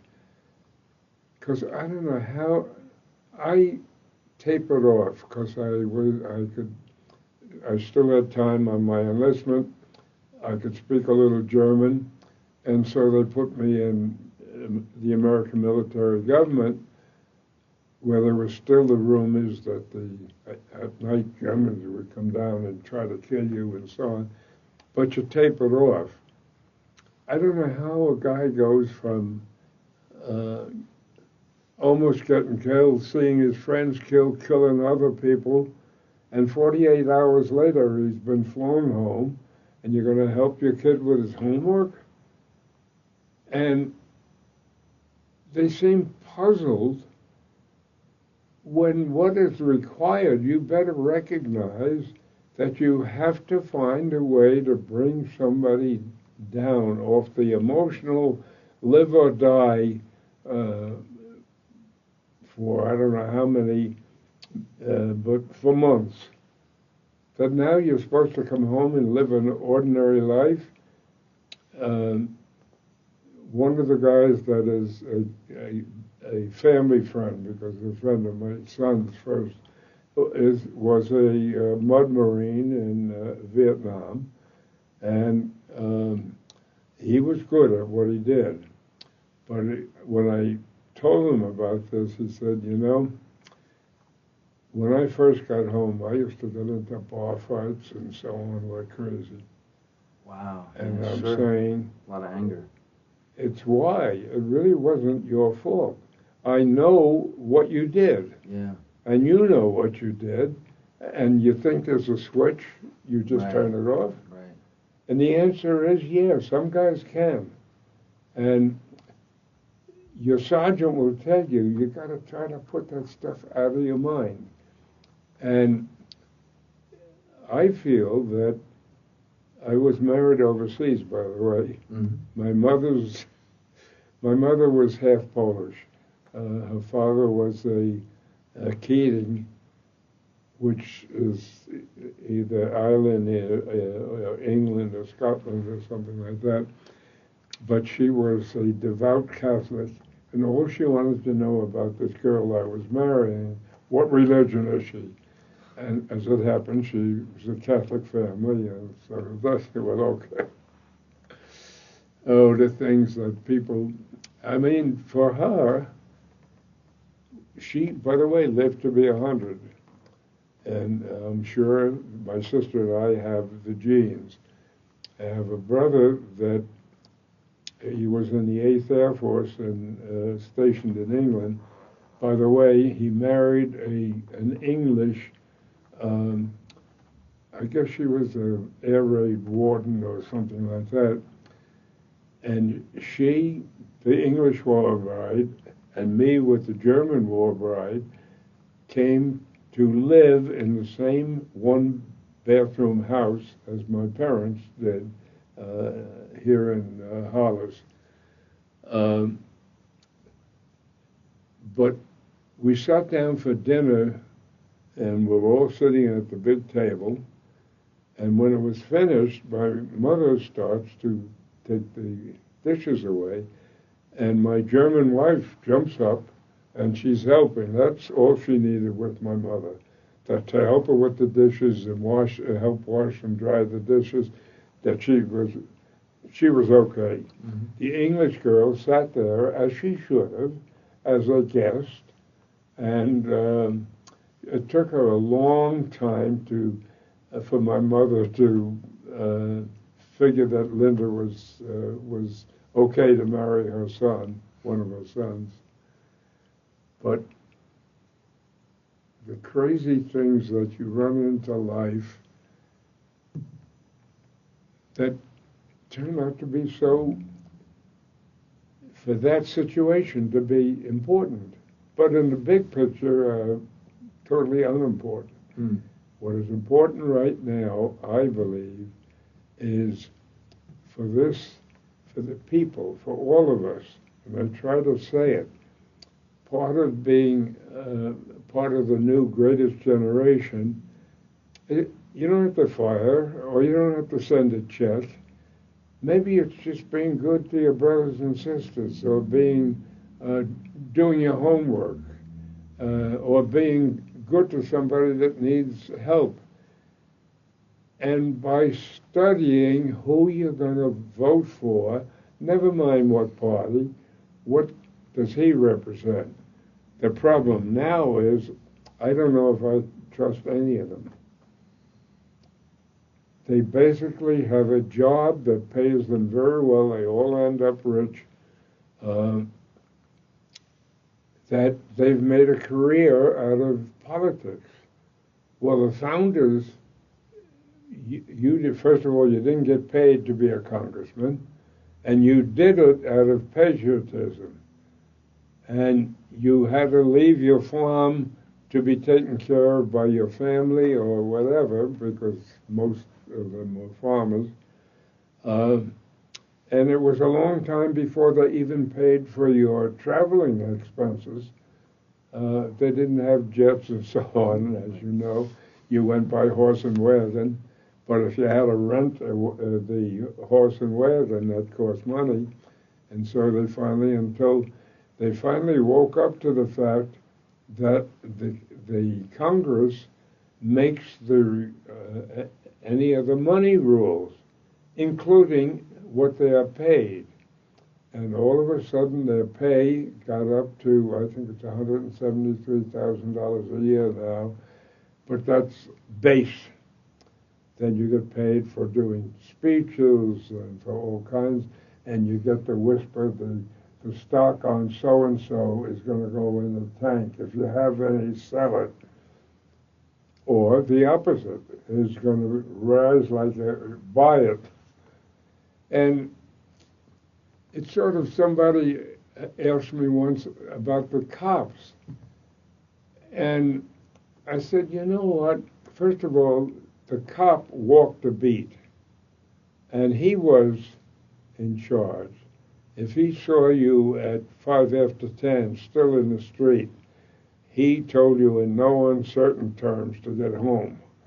And you went home. But you sort of took for granted that he never paid for his lunch. When he went into the candy store, always had a lunch bar, or wherever, it was understood because they got lousy pay. Most of them, by the way, were Irish. Why? And then somebody told me, because they get the uniform. So they don't have to have their own clothes, because the city, New York City, gives them an uniform. Right. I tell you, but the Nelsons lived next door to us were the Samuels, and the next one were the Nelsons, and he was a New York cop. But he was a beat cop, a guy not in our neighborhood, but he walked the beat. And I don't know, the respect you had was for the fact that you knew he was like the sergeant. You did what he said. Mm-hmm. And you didn't question it. You didn't say, what do you mean? And give him an argument. A big problem here is we have taken the oomph away from the cops. There are going to be dishonest cops. There's dishonest priests. There's dishonest firemen. There are regular people like you and me, and some of them are dishonest. Yeah. I'm sorry, that's the way the world is. Yeah. But if you take away the apparent authority of a cop, that when he talks to somebody, when he says, put your hands up, and you say, hey, that wasn't me, that was somebody else, but in the meantime, you put your hands up. Right. The cop, in effect, says, you can sue me, or you can sue for false arrest, but for now, keep your hands up. Okay, it's all right to pick them down now. I'm sorry we had to bother you. The difference was, if that happened to my father, he would say, that's okay, officer, I understand. Yeah, you want him to the last thing you're going to do is find a lawyer to sue. Right. Well, I understand values have changed. they have changed throughout the goal has centuries. changed, yeah. But there are some of them that are the first 10 amendments to our Constitution. You shouldn't mess with them. You want to make a change, then you have to go through the, 3/4 of the states have to, but you can get an amendment to the Constitution if it's the right thing to do. And I do believe that I accept the fact there's going to be change, there always has been, there always will, but you have to have authority because it's not just a saying about the thin blue line. There has to be a line between civilization and the jungle. And the way you do that is with cops. If you get a dishonest one, give them the worst possible penalty, whatever. But you have to, a policeman has to know that when I say jump, you say how high. That's a message that has to be heard. Yeah, thank you for saying that, Gene. I couldn't agree more. That's, I think it has to start in schools. I think. I never went to college. I went in the Army, and because I think because my parents. It's funny. Somebody asked them, weren't there a lot of tears? And I said, I tell you the truth, if there was, it must have been afterwards. I never saw any. My sister said, yeah, because you never saw Mom after you left to go overseas. And I'm sure that was right. But she also knew the honorable thing for her 3 boys to do was to join up. Funny part of it is, my oldest brother worked for Sperry Gyroscope, and he was deferred because whatever and I don't know what he did, whatever he did, the government felt was too important to put him in the Army. He had to stay with the Sperry Gyroscope. I guess they made gyroscopes, huh? But there was a guy named Sperry. But try to remember about Higgins and the Higgins Boat. They didn't even name them. They had so many of them. He made over 5,000 of them. And by the way, if you see one, you'll never see planks because the way he made them is a thin layer of plywood and then glue, and then plywood, then glue, and while it was still wet, he had a enormous and powerful press that pushed it together, but it had to stay like that for, I forget what he said, 10 days or something, to make sure when you took the press away that the thing didn't collapse. But the Higgins boat was all wood except for the motor and a few. And the Germans said that meant our magnetic mines were purposely not going to be attracted because some motorboat comes by. It was that substantial amount of metal, as normal boats all were, would set it off. But the Higgins boat, the only metal on it was the motor, yeah. And everything else was wood, not the hinge, when you drop down the ramp and so on. And the reason that the World War II museum is in New Orleans, because maybe 20 or more years ago, when the family wanted a museum, or somebody came to them, and the family was pretty well off. They were willing to put up, I think the figure was $10 million, but the insistence was Higgins made the boats here. If there's going to be World War II, because the family knew how well the boat was received by the top military and so on.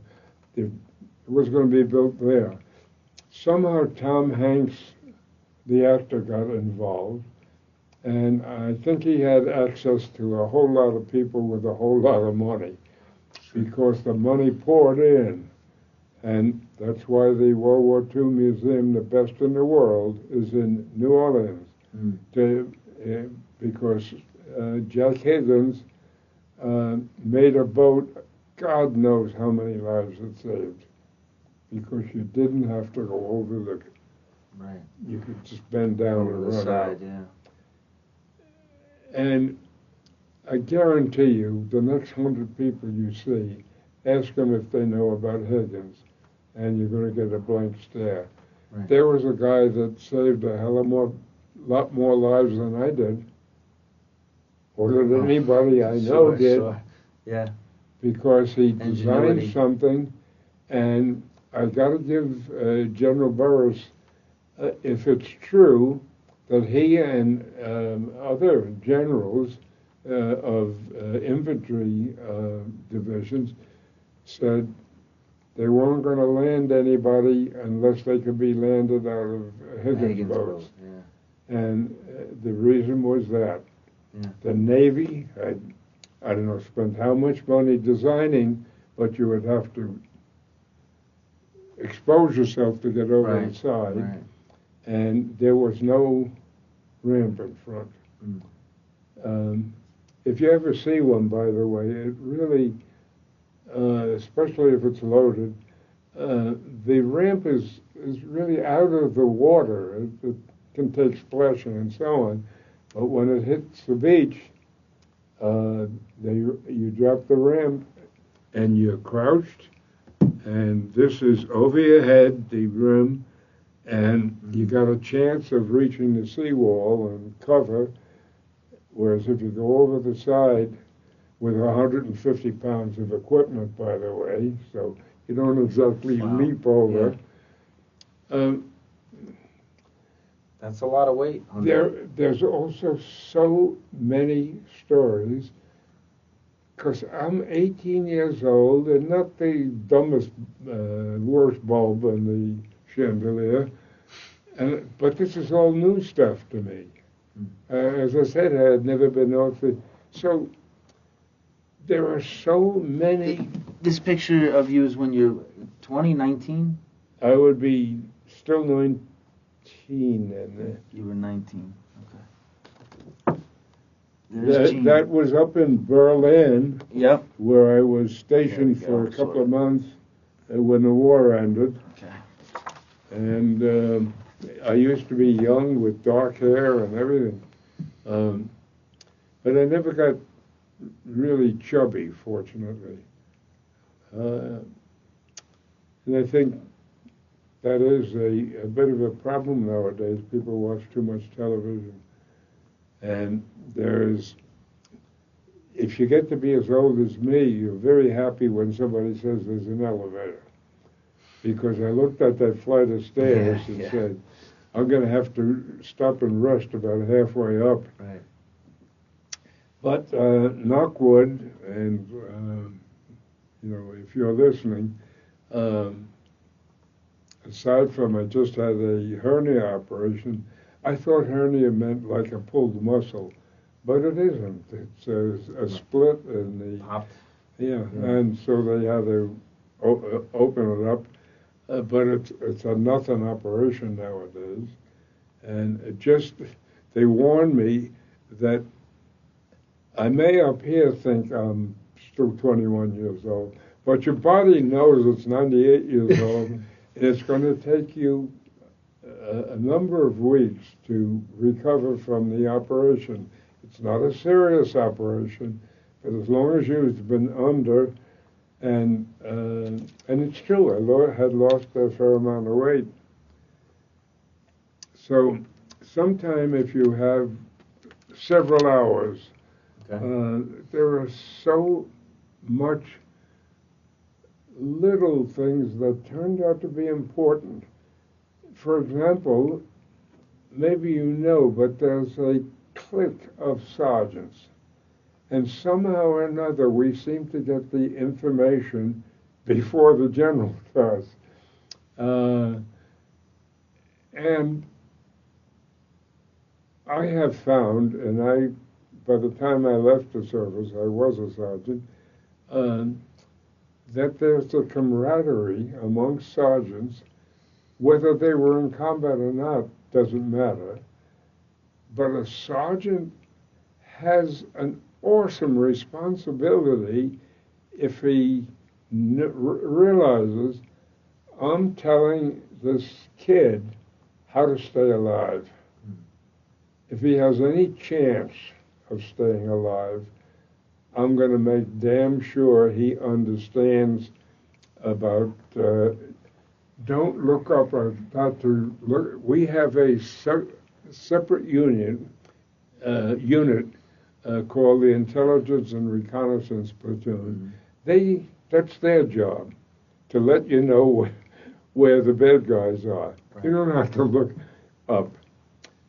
There's a million little things like that I think why I give such credit to the sergeants and take no exception and will defend how they have a communication network that seems to work real well.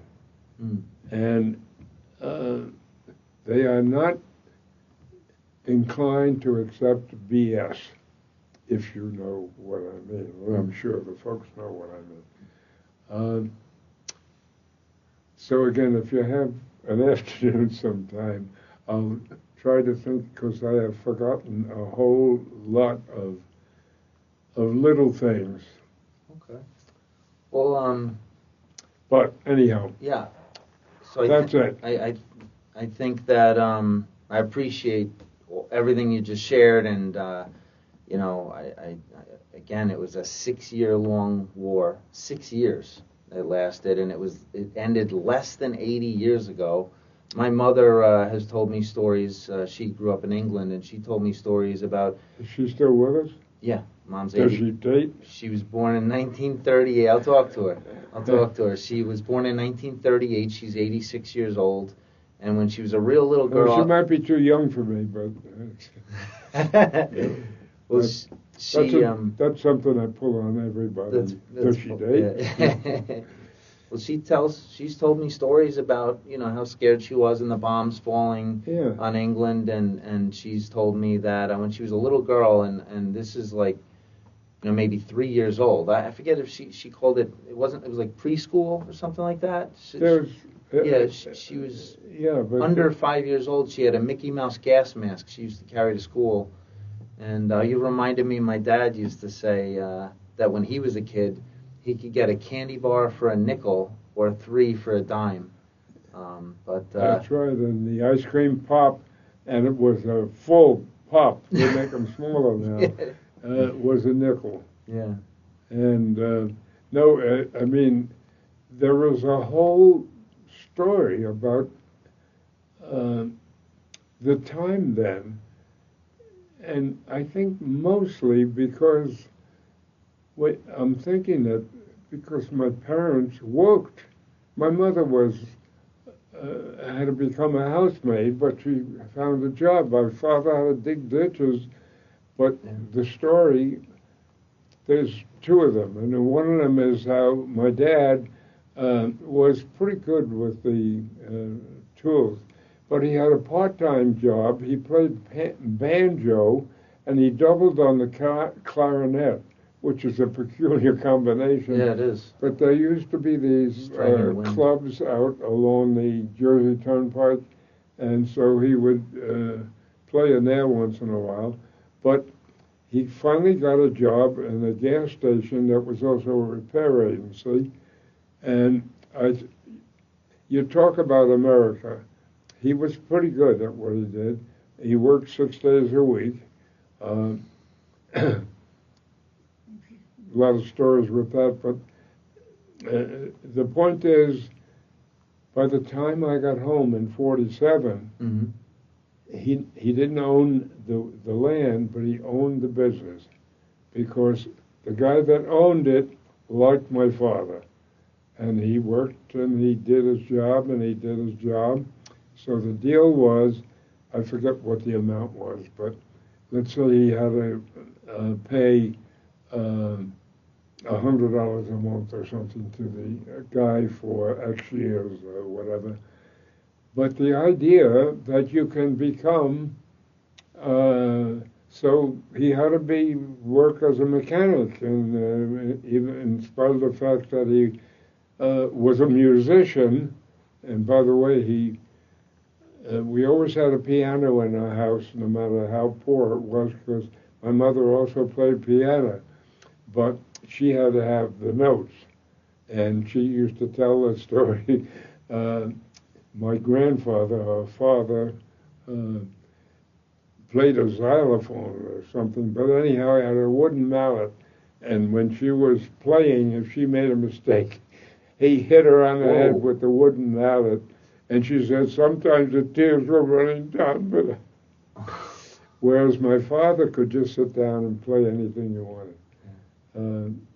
He was a very talented person who played the cards that were dealt to him.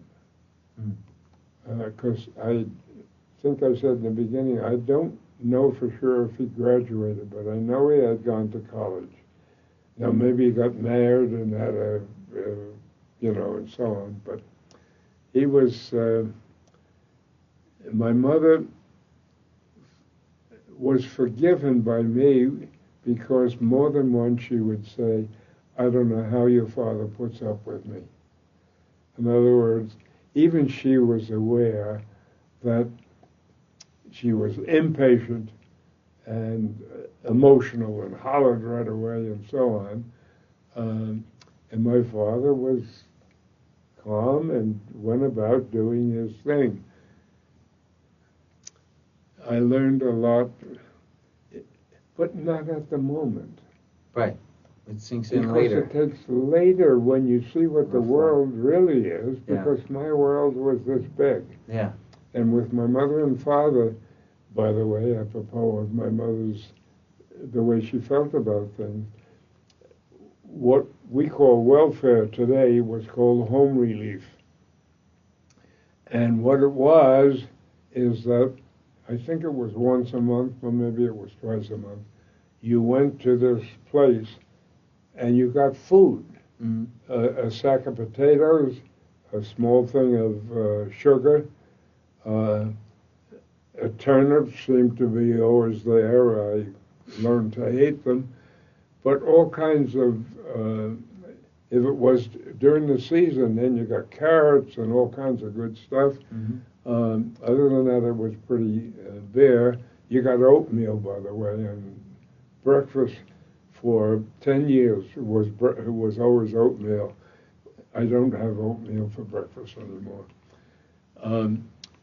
But her characteristics of impatience and opinionated and so on clearly went right to me, because I am impatient. I do get emotional too easily, though I do think that I was considerably less emotional when I was young than I am now. But it's maybe I can relate to my grandchildren, my great-grandchildren, and so on. By the way, apropos of, I have 9 great-grandchildren and grandchildren and so on. That's beautiful. Not a single one has ever been in any kind of trouble. Not a single one has ever tried dope, much less been on dope. Not a single one even smokes. Now, my grandchildren are nice enough to give me some of the credit for it. No, Grandpa, you always told the kids that blah, blah, blah, blah. If I had a little to do with it, you cannot imagine how happy that makes me. I have three grandchildren. They're all successful.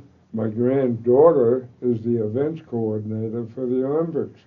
And she's just back from Paris now, and she has to go to Milan because the Winter Olympics are going to be there. And there's a company that does that for the Olympics, and she works for that company. She originally worked for the New York Islanders, but she's very smart, but has a nice, easygoing disposition, which is really a contradiction. But you talk about, she has a book, and it's all those details are written down. You can't say, but what about the police in Paris? Don't they have to block off some streets? She goes to the page, and there it is. Yeah. And she has a lot of people that work for her, and so she might say, yeah, Susie, that's on her list that she has to speak to the chief of police. And by the way, they have been in Paris enormously cooperative. The police, in spite of so many things that you have to do, like block off a main thoroughfare or half of it, because that's where the bicycle races are going to be, and so on. And the French may have through people talking like as if they're cold and so on. And my time there, when they belonged to NATO, they then quit, as you know, was exactly the opposite. I was there after the war in Paris, and we went. I had never been on the Eiffel Tower. We went and we went on the metro. When we went to get home, the metro station doesn't have a person; it has a machine, and you need coins. Mm. I didn't have any French coins. Right. A woman sees me and the person I'm talking to, you know, and she didn't speak English, but she got across, is there a problem? And I showed her the American coins, and this, I don't have them. She stopped people coming in and clearly was saying, these two Americans don't have the coins for and so she was collecting from them until she had enough coins to get us to where we were going. And I'm supposed to believe the French are cold-hearted. I like so that. I think they get a bad rap. I said earlier that Craig Sampson, who was there on Sunday, he ran into a situation in France where that's exactly what the people did. They took care of the Americans that bailed out and hid them from the Germans and all that stuff. And they are French. You're going to tell me that they're cold when they were risking their lives that if the Gestapo comes by or the SS. By the way, I also have a terrible, terrible fire burning in me about the SS. Sure, of course. They were the Schutzstaffel, and they were they had at least one division, and they call that the Waffen-SS, the combat SS. It was an infantry division only of people that were in the SS. The SS, you had to be a certain height, and you had to be a fanatic about Hitler and the Nazis, and so that they were supposedly the cream of the crop, and they were very good in the Bulge. By the way, have you ever heard of the town Malmedy and what it represents? It's where I don't believe a group of, no, they were artillery people, but Americans, got lost, and an SS group in the, this was in the Battle of the Bulge, as they called it. At that time they just called it the Ardennes Offensive, came across them and just machine gunned them. These were not infantry or armored or anything. They were, and while they were in the artillery, their job was something else. They weren't manning the guns. And whether that started it or not, frankly, if you had the SS on your collar, there was no such thing as a surrender. They were killed. Good. And it's our guys that did it. Yeah, good. And once in a while, it's necessary to tell people, what do you think, we're a bunch of angels over there? Do you know the Germans were shooting our prisoners? And so we killed theirs, but we really were looking for the SS. But we killed some that were not SS as well. So they blamed it on, well, that was because of the Malmedy. The Germans started. It was an SS unit that machine gunned these soldiers, and we're doing what they did. I don't know if I could have done it then, but I sure couldn't do it now. Mm. And wow. Yeah. I don't know, you change. Right. But once you're a parent, or I don't know, you just get a broader view of humanity, yeah, and tend to feel protective of it. But you got to be realistic too. It's the real world. And the real world was that kid crying for his mother. Yeah. That's the real world. Anyhow, well, it was, I hope, yeah, that you are able to get across to some people, well, you're the one getting it across. How Thank you. critical it is to open your eyes and look realistically at what is happening in our own country, where you're going to tell me that I have to spend money to lock my doors or make metal doors or something like that, because we've got this crime running all over the place, and the government is doing zero about it.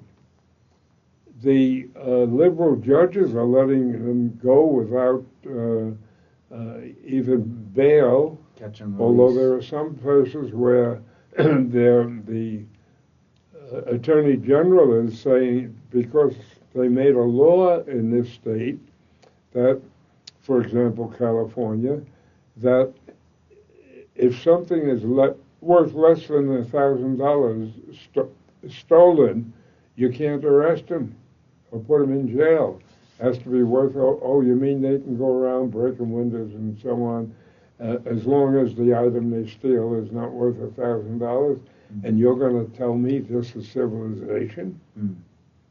Well,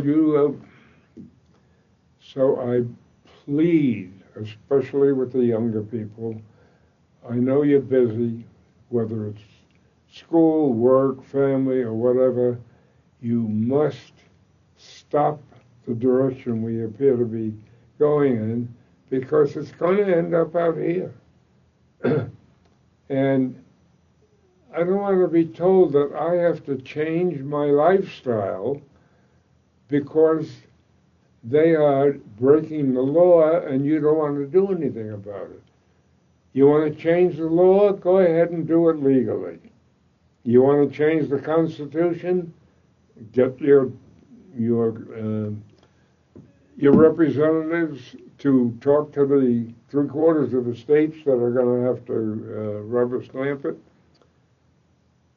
So, yes, I feel very strongly on that subject. And people like you are really good communicators. I know that you can't say I was there, but you can say you are here, and the direction we're going, look at it. I mean, Reagan, I think it was, that allowed maybe 78,000 or something like that, because the states promised that they would, but they did nothing. He let 78,000 what? That he gave a pass to for entering, if they had entered illegally, because that was a reasonable amount that would find jobs in restaurants and so on. Yeah. Now we're talking about millions with an open border, and it drives me. I have to turn the TV off. Scary. I start screaming at it that we have a secure border. So, your definition of secure, I don't know. And now when you tell me that it's a neck-and-neck race for the presidency, I say, wait a minute. Then you are telling me that literally millions of people are not examining, not taking time to just look at the simple thing. What makes you think we can continue to go into debt by trillions of dollars before the Chinese currency is more stable than ours? So, Gene, to keep America and what we have is so great, and to keep it on the right track, or get it on the right track, or and to avoid World War II. I mean, that was horrific, and to keep us going in the right direction, or get us going in the right direction. I think some of the things you said today were be as good as you can to your fellow citizen. When you're doing something, do it well. Stay laser focused on it. Respect law enforcement. Then you will become part of the greatest generation. I love you. Because I believe that if they do their thing, they are greater than we were. Because we had no expectation. I mean, we were in my family, as I said, never even owned a car. And so when kids in high school expect when you're a senior, you have to have a car.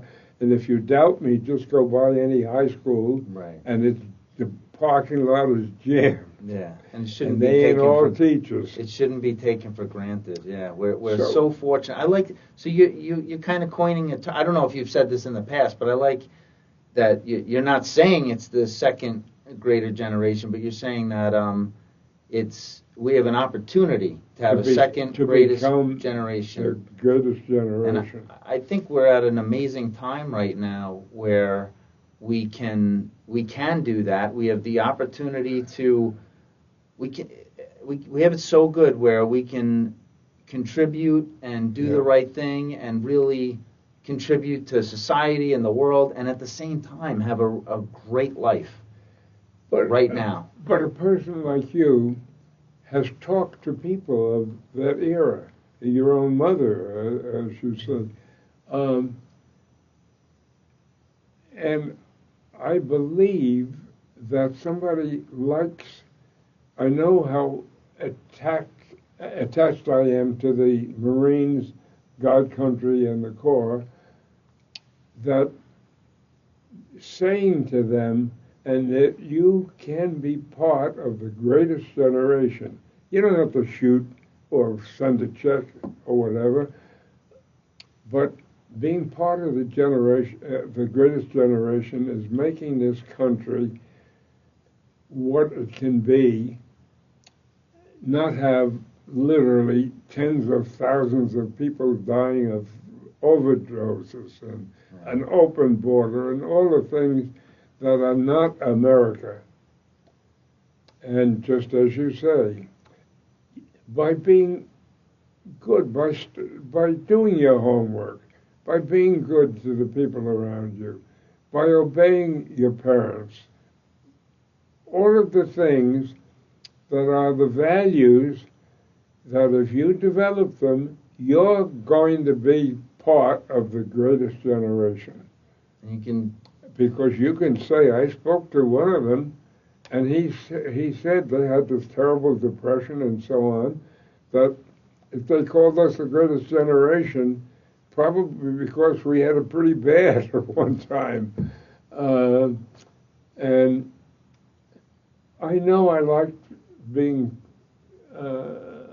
called part of the greatest generation, and I would think anybody would, because you're saying you were, in my case, but you can be somebody that's a step above.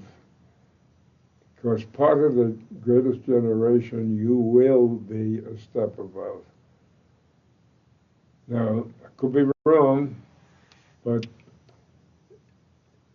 it's the values that never change.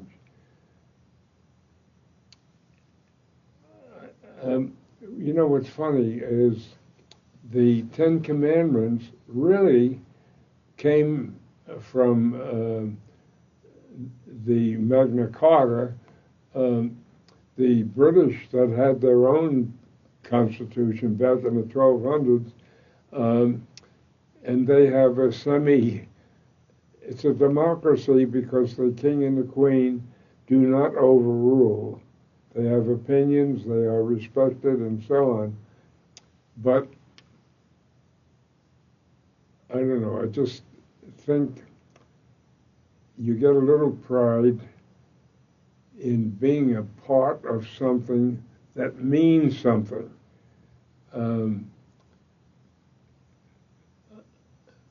I know how I feel myself about, even on my hat, wherever it is, I do wear the combat infantry badge because you want to show the hat? The little blue one is a little one, but I think, as a matter of fact, am I wearing it? Yeah, I'm wearing it in that picture. Yep. That's the combat infantry badge. And you have to have done something that gets you the badge that makes you a little different from a whole lot of other people. And maybe that's why I put a patch over this, because I think it's ugly. No, I think it makes you a little bit different than the run-of-the-mill person. So if you did anything, and again, you surely have a very persuasive way of not hammering somebody, but getting an idea across. And I don't know how you would do it, because you're lucky if you can do it that much. And a whole lot of other people have to do the same thing.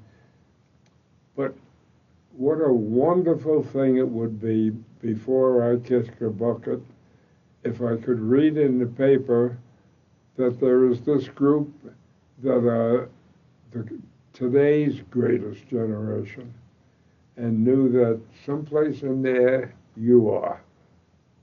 Well, thank you, and I like that a lot, and I think it's the opportunity for that is there. It's available now more than ever. There's such an opportunity for people to do the right thing and contribute and have a great life. Yeah.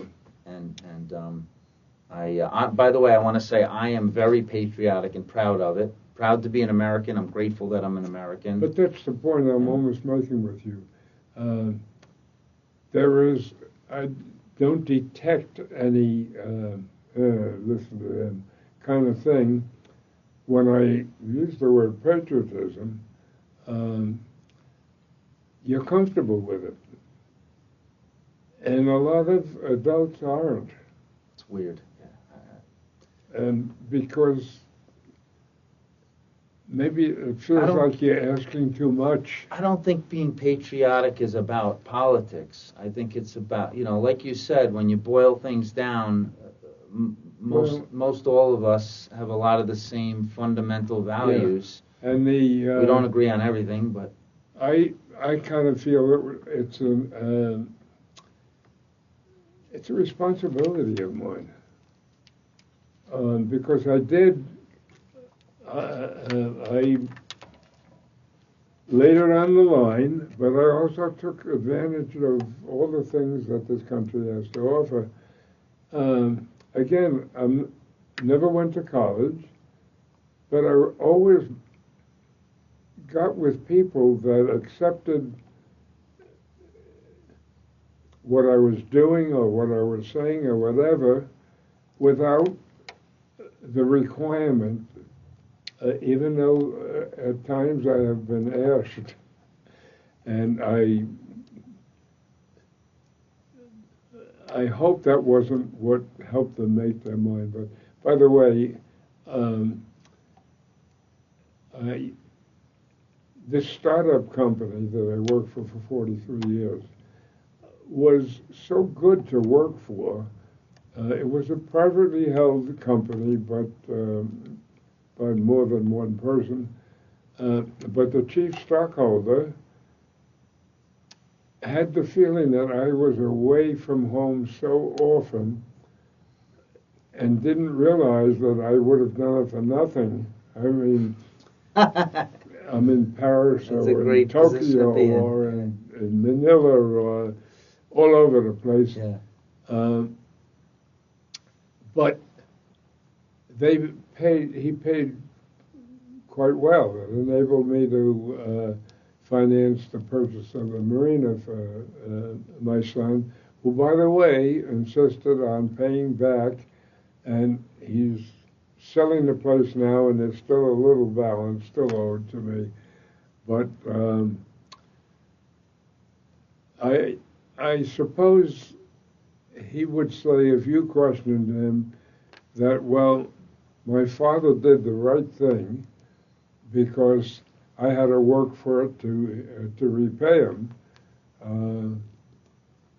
And as I say, that makes me feel good. Good. He wanted to do the right We're thing. closing on it on Friday. The money is all there. The lawyers are all there. There's still $250,000 and held until the final approval for the little restaurant comes through, until this or that or the other. That's wonderful. Yeah. Because Did you say it's in Nassau County? Where? It's in Seaford, yeah. Oh, yeah. Treasure Island is its name. We sold a piece of the property some few years ago. So I'd like to hear about this. I don't know if it's relevant to the video, so we can kind of wrap up the video, and then I'd like to hear. That's that's very interesting to me. I'm in real estate. Is there any last words you want to give as part of your message? We've said a lot, and I hope they're not last words. As part for the video. Yeah, that's funny. Well, I think you've given a lot of good life lessons and stories to back them up. The only thing is, when Mike called me last night and told me everything, I said, well, my daughter owns just 5% of the stock. But I said, are you going to call Patty or should I? He said, well, Dad, I'd rather you wait. I tell you what I'd like to do. We're going to go on Friday and close the deal, but the checks are going to pass on. I'd like to have a dinner with the family there and let them know that it has been sold, and here's your check, Patty, and here's...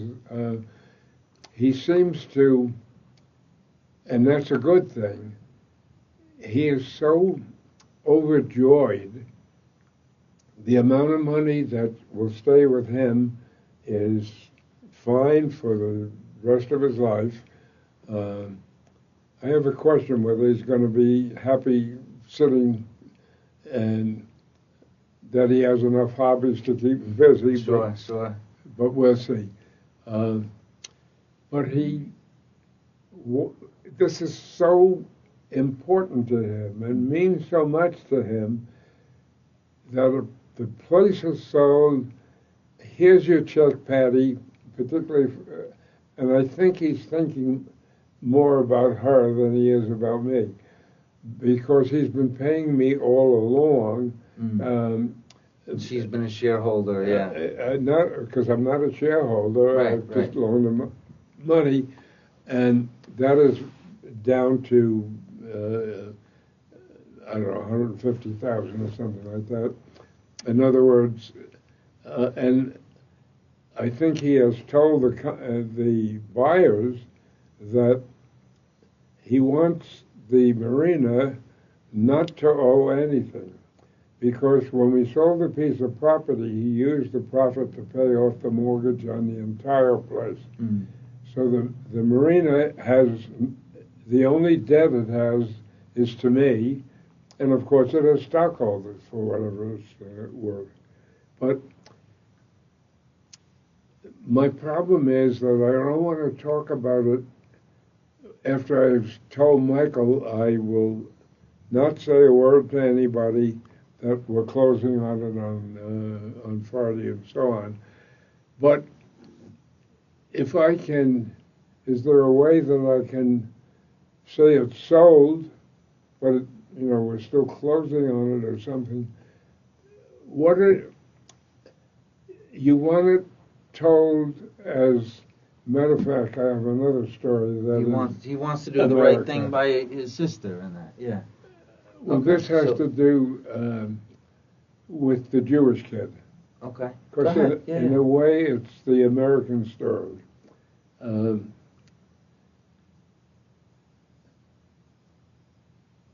not certain, but he was, I think he was like 15, or I think he was a little younger than me. He has nothing, but he is now on his own. Maybe he can find a carpenter's job or something, but that shining city on the hill, he wants to go to America. We find out that the military will accept someone who is not a citizen into the Army, and that their policy is if he has a spotless record for 2 years, they can offer him the ability to apply for citizenship. Whoa, boy, this is the answer. So the problem was he spoke with a terrible accent. So I said, look, here's what you're going to have to do. By now because I think he was 17. I said, you can't join until you're 18.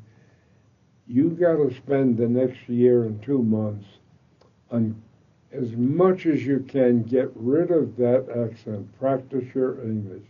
Because you're going to walk into some sergeant and you're going to talk with your accent and he's going to throw your rear end out of the place. Right. Go in there and show that you've learned the language and that, you speak it reasonably well. And that's what he did, and he got accepted. He saved every penny he made because he knew if I go to America, I'm going to have to pay the ship. I don't know that we flew transocean, but I think he had to go by. And that's what happened. After 2 years, he applied for citizenship. He had a spotless record, and he was granted citizenship. Now, the money he saved up, he needed for the fare to go to America. Mm-hmm. To make a long story, now I'm going to keep it long, because he did find a job. Okay. And what he found a job with was a guy that only built garages.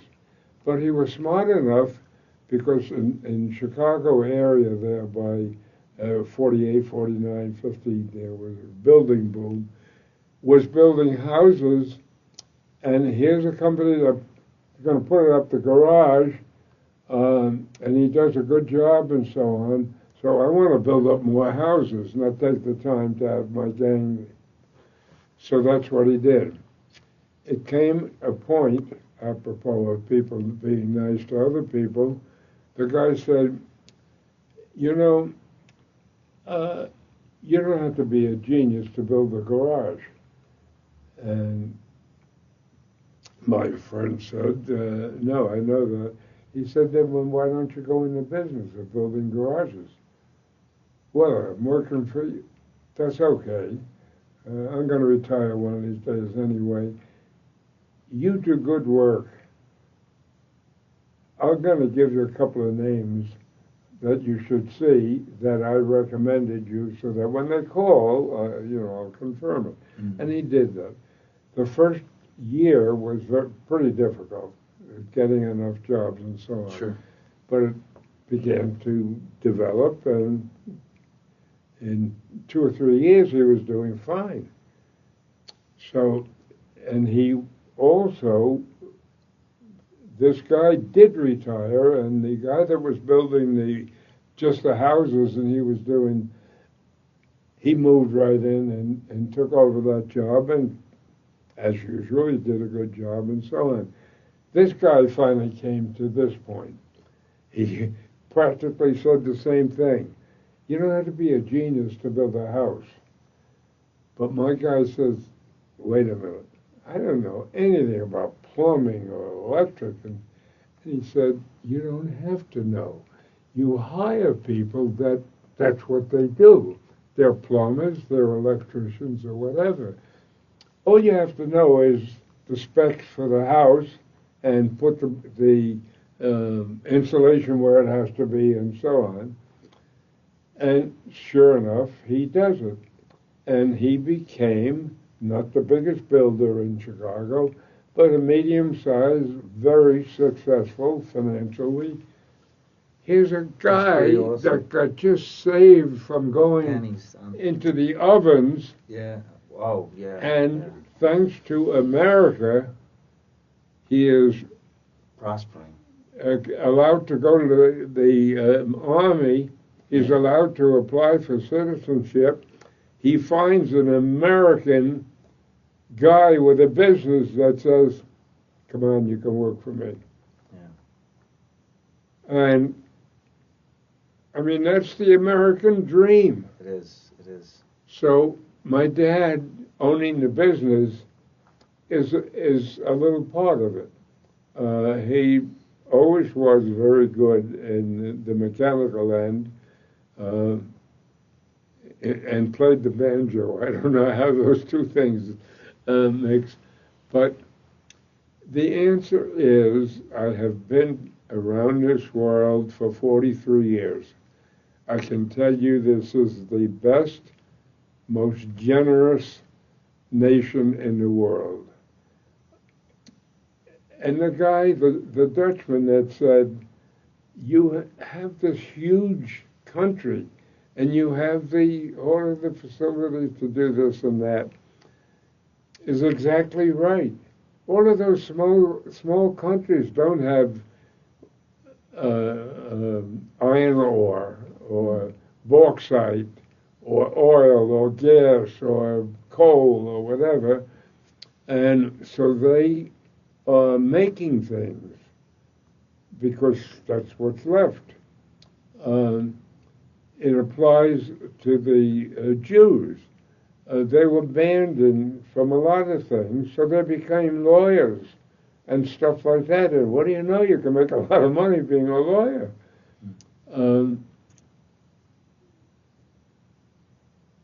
So it's also partly why I'll say there are so many stories that apply to the. I don't think I ever finished the story about my mother. But in any event, she didn't want to let anybody know that for 3 months we were on home relief. Her pride didn't want to accept. Okay. And so the Samuels next door had a son, just one child, but he had gotten a red wagon for Christmas or something a while ago. And you'd borrow his wagon, and so my mother insisted that you put some kind of a cover over the potatoes and the food that you picked up. And as soon as you got that, well, she took the stuff in the house, because a matter of pride that they had to go to the government and for 3 months take food. I don't even remember what the deal was. Maybe she didn't have the house cleaning job yet, or maybe my father needed a raise, whatever. But it told a lot about her character. That does. As I said, she was a tough old bird. You don't want to mess with Mom. Yeah. But my father died first at 90, and we lived in Hollis, and there must have been 1,000 houses made the same. They had the peaked roof for the second floor, and in her 90s, I see her up on a ladder painting the fascia board or the apex there. Oh, okay. And she's on the ladder up there. Wow. Yeah. Mom, come on, we'll get to one of us will do it. Excuse me. I think mostly we did the work. So my granddaughter, all my grandkids all went to college. Mm-hmm. As a matter of fact, no, not all of them, because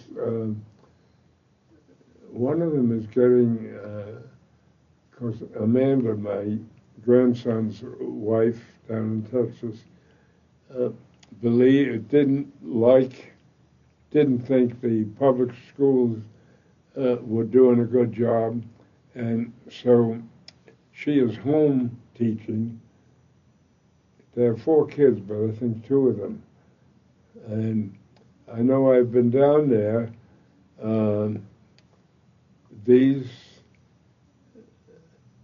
kids appear to me to be pretty well educated, but I think they also were taught manners, because I'm the grandpa, and I'm not some guy. I'm the grandpa. Yep.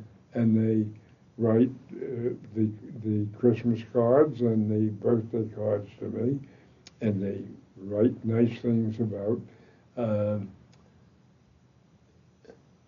Well, I don't even want to talk. Okay. The kids think I'm the greatest thing since sliced bread.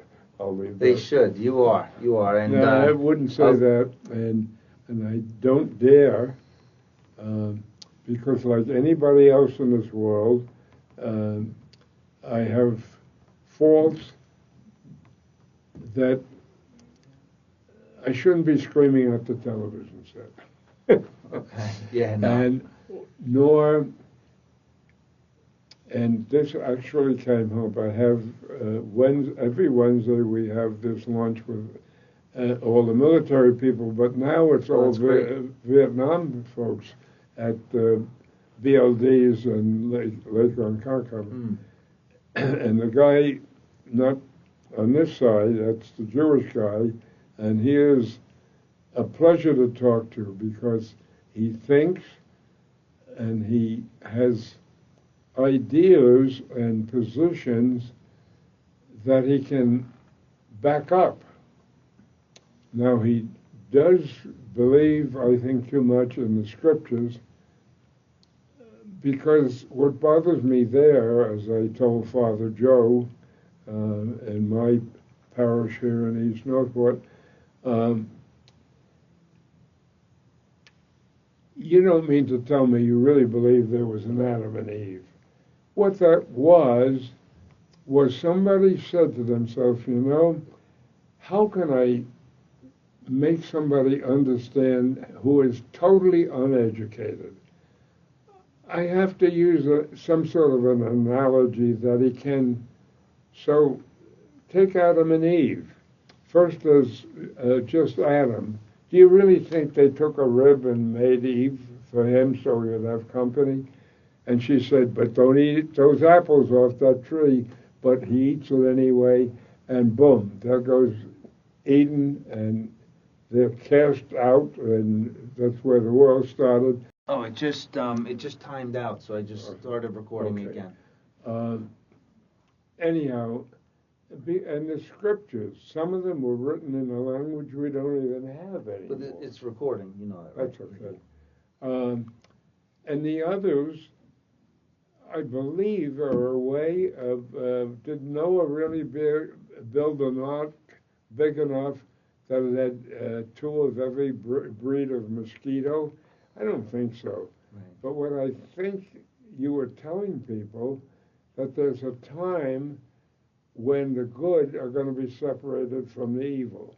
And that's when the flood went down and he ended up on Mount Ararat or whatever it was in Spain or Portugal or someplace. I don't think so, but I think it was a good way to tell a story that the good people are going to survive and have good things happen to them. The bad people, and I think we invented the thing, hell is fire and, you know, all your life forever. You really think, is heaven up and hell is down? Take a look at the globe. Half of the people are standing upside down, apparently. Oh, you mean that guy invented something called gravity? Maybe that's what holds us on, not some spirit and so on. So I shouldn't do that because I'm talking sarcastically. And Father Joe, who has now been transferred to, I don't know, someplace on the North Shore. I think Garden City, but whatever. And I stopped because I felt that I was probably making sense. And you shouldn't do that to someone that has a dedication. The idea that priests can't get married is insanity. He's supposed to come to a married couple and settle their problem. What does he know about marriage? What does he know about sex? He's not supposed to if he has an impure thought.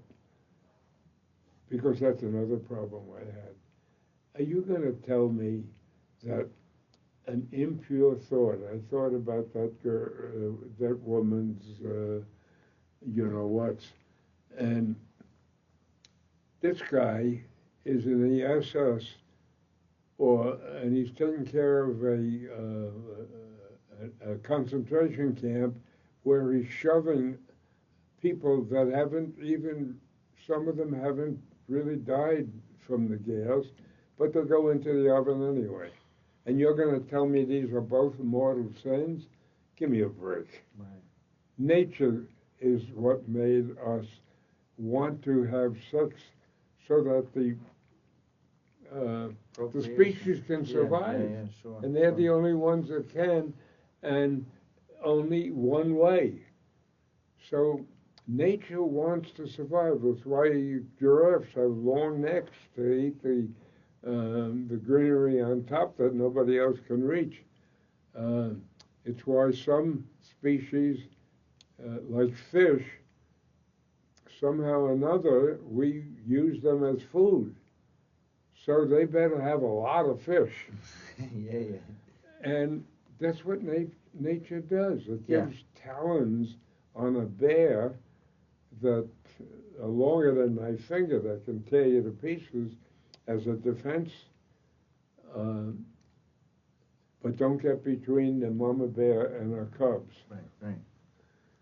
So there are lessons to be learned in life that I think apply to the way you live. being willing to lay it on the line is more an obligation to your homeland. I really like to believe anybody that did it, and a cop to a certain degree does really the same thing. His percentage of people that are going to kill a cop he's got a much better chance than a soldier, particularly an infantryman. But nevertheless, there are people, firemen do it. 9/11 The showed risk is you there. the thing that people can do. But they too have got to look at it as more than a job. It's an obligation to this country that we keep it safe. And that doesn't only mean the military, it means from evil people. Of course, there always have been, there is, and always will be evil. Because the money part at the bottom is always going to attract some people irresistibly. And they will rationalize that I don't use dope, and if this dopey kid does and he kills himself, that's his fault, it's not mine.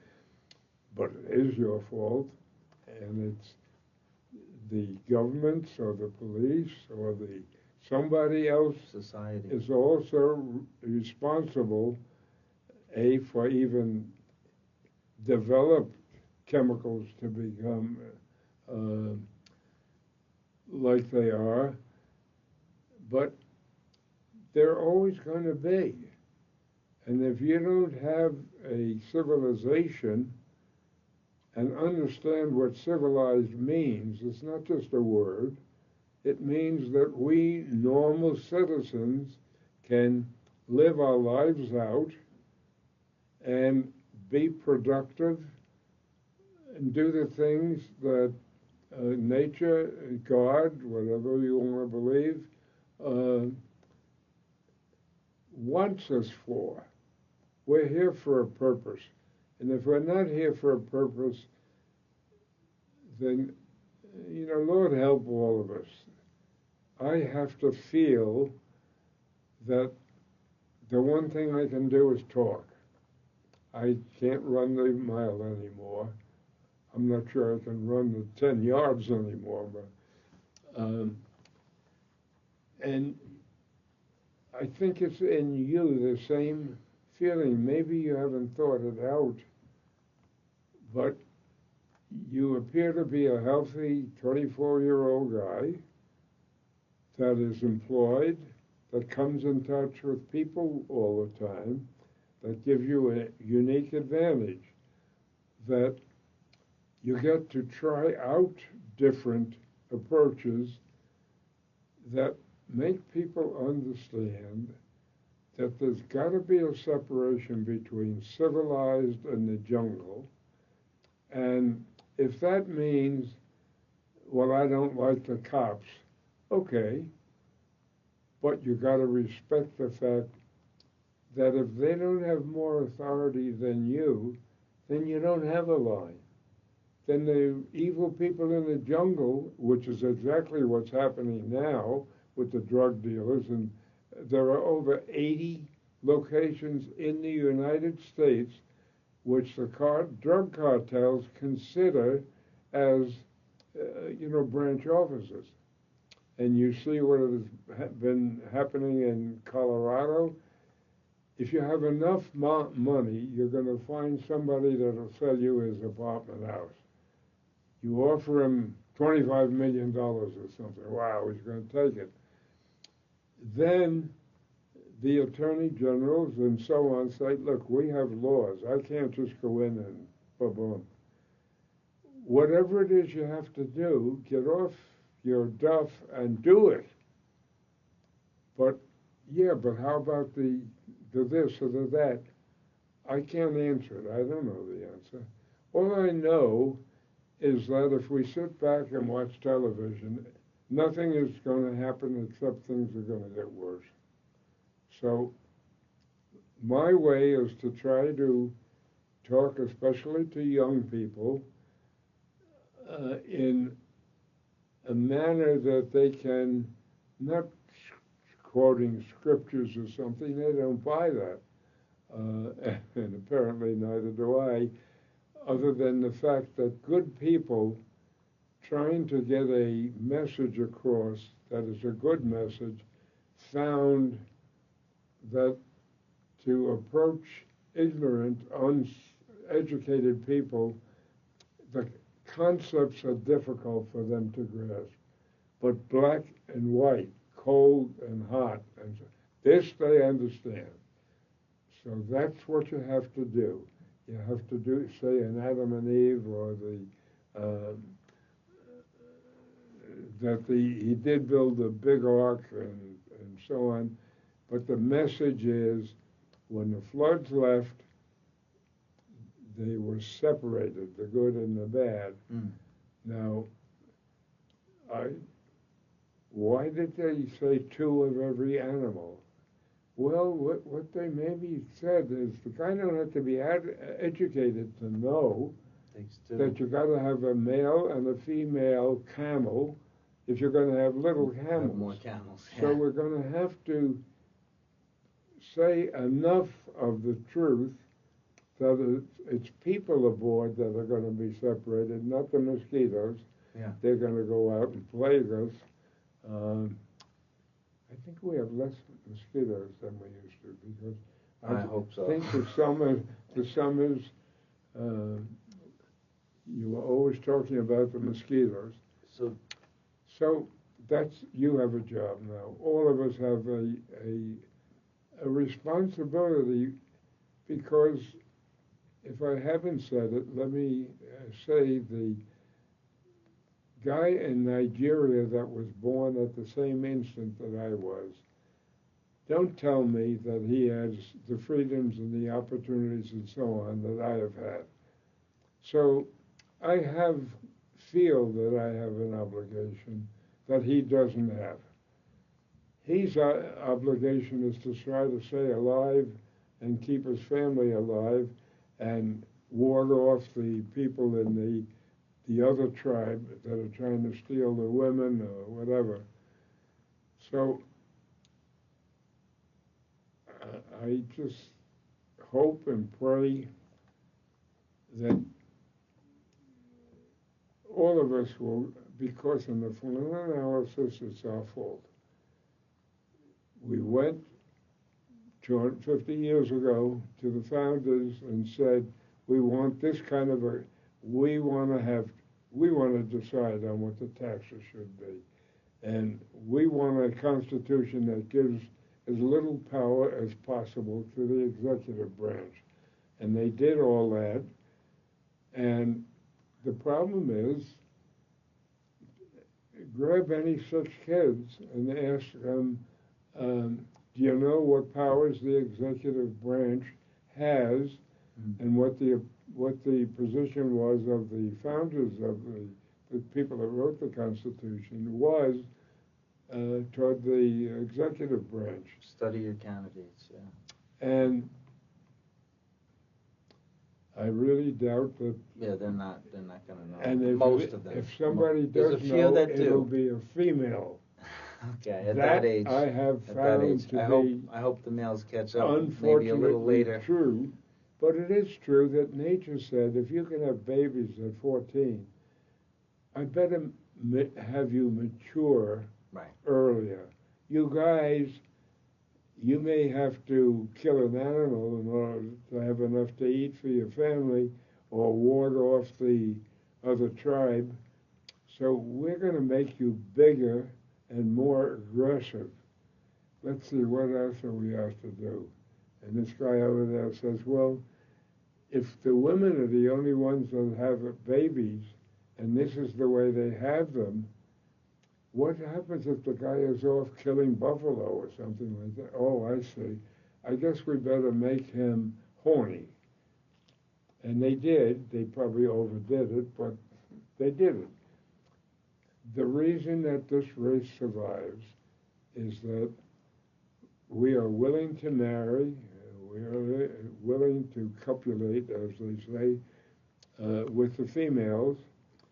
And what do we do about the little baby is helpless?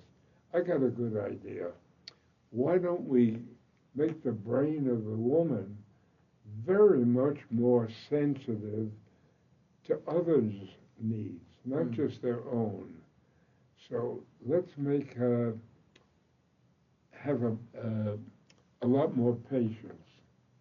And let us make the sort of person that's protective of the young until they're old enough to, take care of themselves. Yeah. That's a good idea. Yeah. What do we do with the heck with them? So Gene, I can still talk, but we don't have much more time with the room. So we got to. If you ever want to come over to the house, usually Saturdays are the best time. Okay. But Fridays I like to go to the lunch that the town has, because I initially thought a whole lot of raggedy-looking people that are dirty and so on, but it's regular, normal, older people. Okay. And everybody's anxious to talk. And I'll take you up on that sometime. I would talk to a tree if there was no person around. That is my weakness. I'm trying to make it my strength in terms of what contribution can I make, because I laying my life on the line was a big composition. But I made it, and then I came to a different life. It's called Peace in the United States. Yeah. Wow. Yeah. I must have an obligation of some sort for things to have worked out so well for me, for for everybody that just focuses on an objective and commit themselves to reaching that objective. Right. And I think in school, I suppose you really do it whether you know it or not, because you got to pass the exams and so on. But anyhow, so you have my phone number. Yes, sir. You might even have my card. I have your card. That has the address on it. But seriously, if you want, thank you, Gene. Someone, because I'm looking at you as a vehicle that can get ideas, concepts that I think are important, that you can pass them on, and so they fail 9 times out of 10. But even if 1 out of 10 heard the message, then as far as I'm concerned, that's progress. Yeah. Well, and they say if World War II went a different way, we'd all be speaking a different language. I think that a lot of us wouldn't even be here. It would certainly be not the world that it is, and so By the way, who do you think would have won if we didn't interfere? Russia or Germany? Oh, I never thought that through. I always kind of thought Germany, but I never really thought that through. I agree with you. Because they went into Russia and they had a pact with Russia, then they broke the pact. Yeah, they were ruthless. Took 100,000 soldiers and said charge. Yeah. Germany husbanded their troops pretty much like the Americans. They were not for all-out charging and so on, which is why they developed better tanks and machine guns. Apropos of that, and then I'll shut up, do we learn from history? The Germans learned that in World War I, the major casualties were caused by machine guns and mortars. And as a result, statistically, every third German infantryman had an automatic weapon. Not a semi-automatic like the M1, but a handheld machine gun. They developed that machine gun to the point that it could fire 1,200 rounds a minute. Wow. and the best ours could do is 400, 425 or something like that. But like everything else, there's always another side. The other side, if some rookie pulled the trigger and held it to shoot 1,200 yards, that's what happened to the barrel. It got so hot, could no longer be used. Right. By the way, that's, if I ever complain about the problem with my fingers, this one speaks, I can't straighten it out anymore. Are you righty or lefty? Righty. Okay. Now, this one is starting the same thing with the big knuckle and so on. Well, Gene, we could never thank you enough. But thank you, and as you put it, your brothers, for our freedom. You actually, as I say, I look forward, particularly if it's somebody that has the nature that it can absorb concepts, words. I hope now, most people can. with the machines you have, words are lost because you can always look it up. But the idea that that we can have another greatest generation is important. I love that idea. So on that note, I'm gonna wrap it up. Okay? Yeah. Wrap it up. Thanks so much for sharing everything you shared today.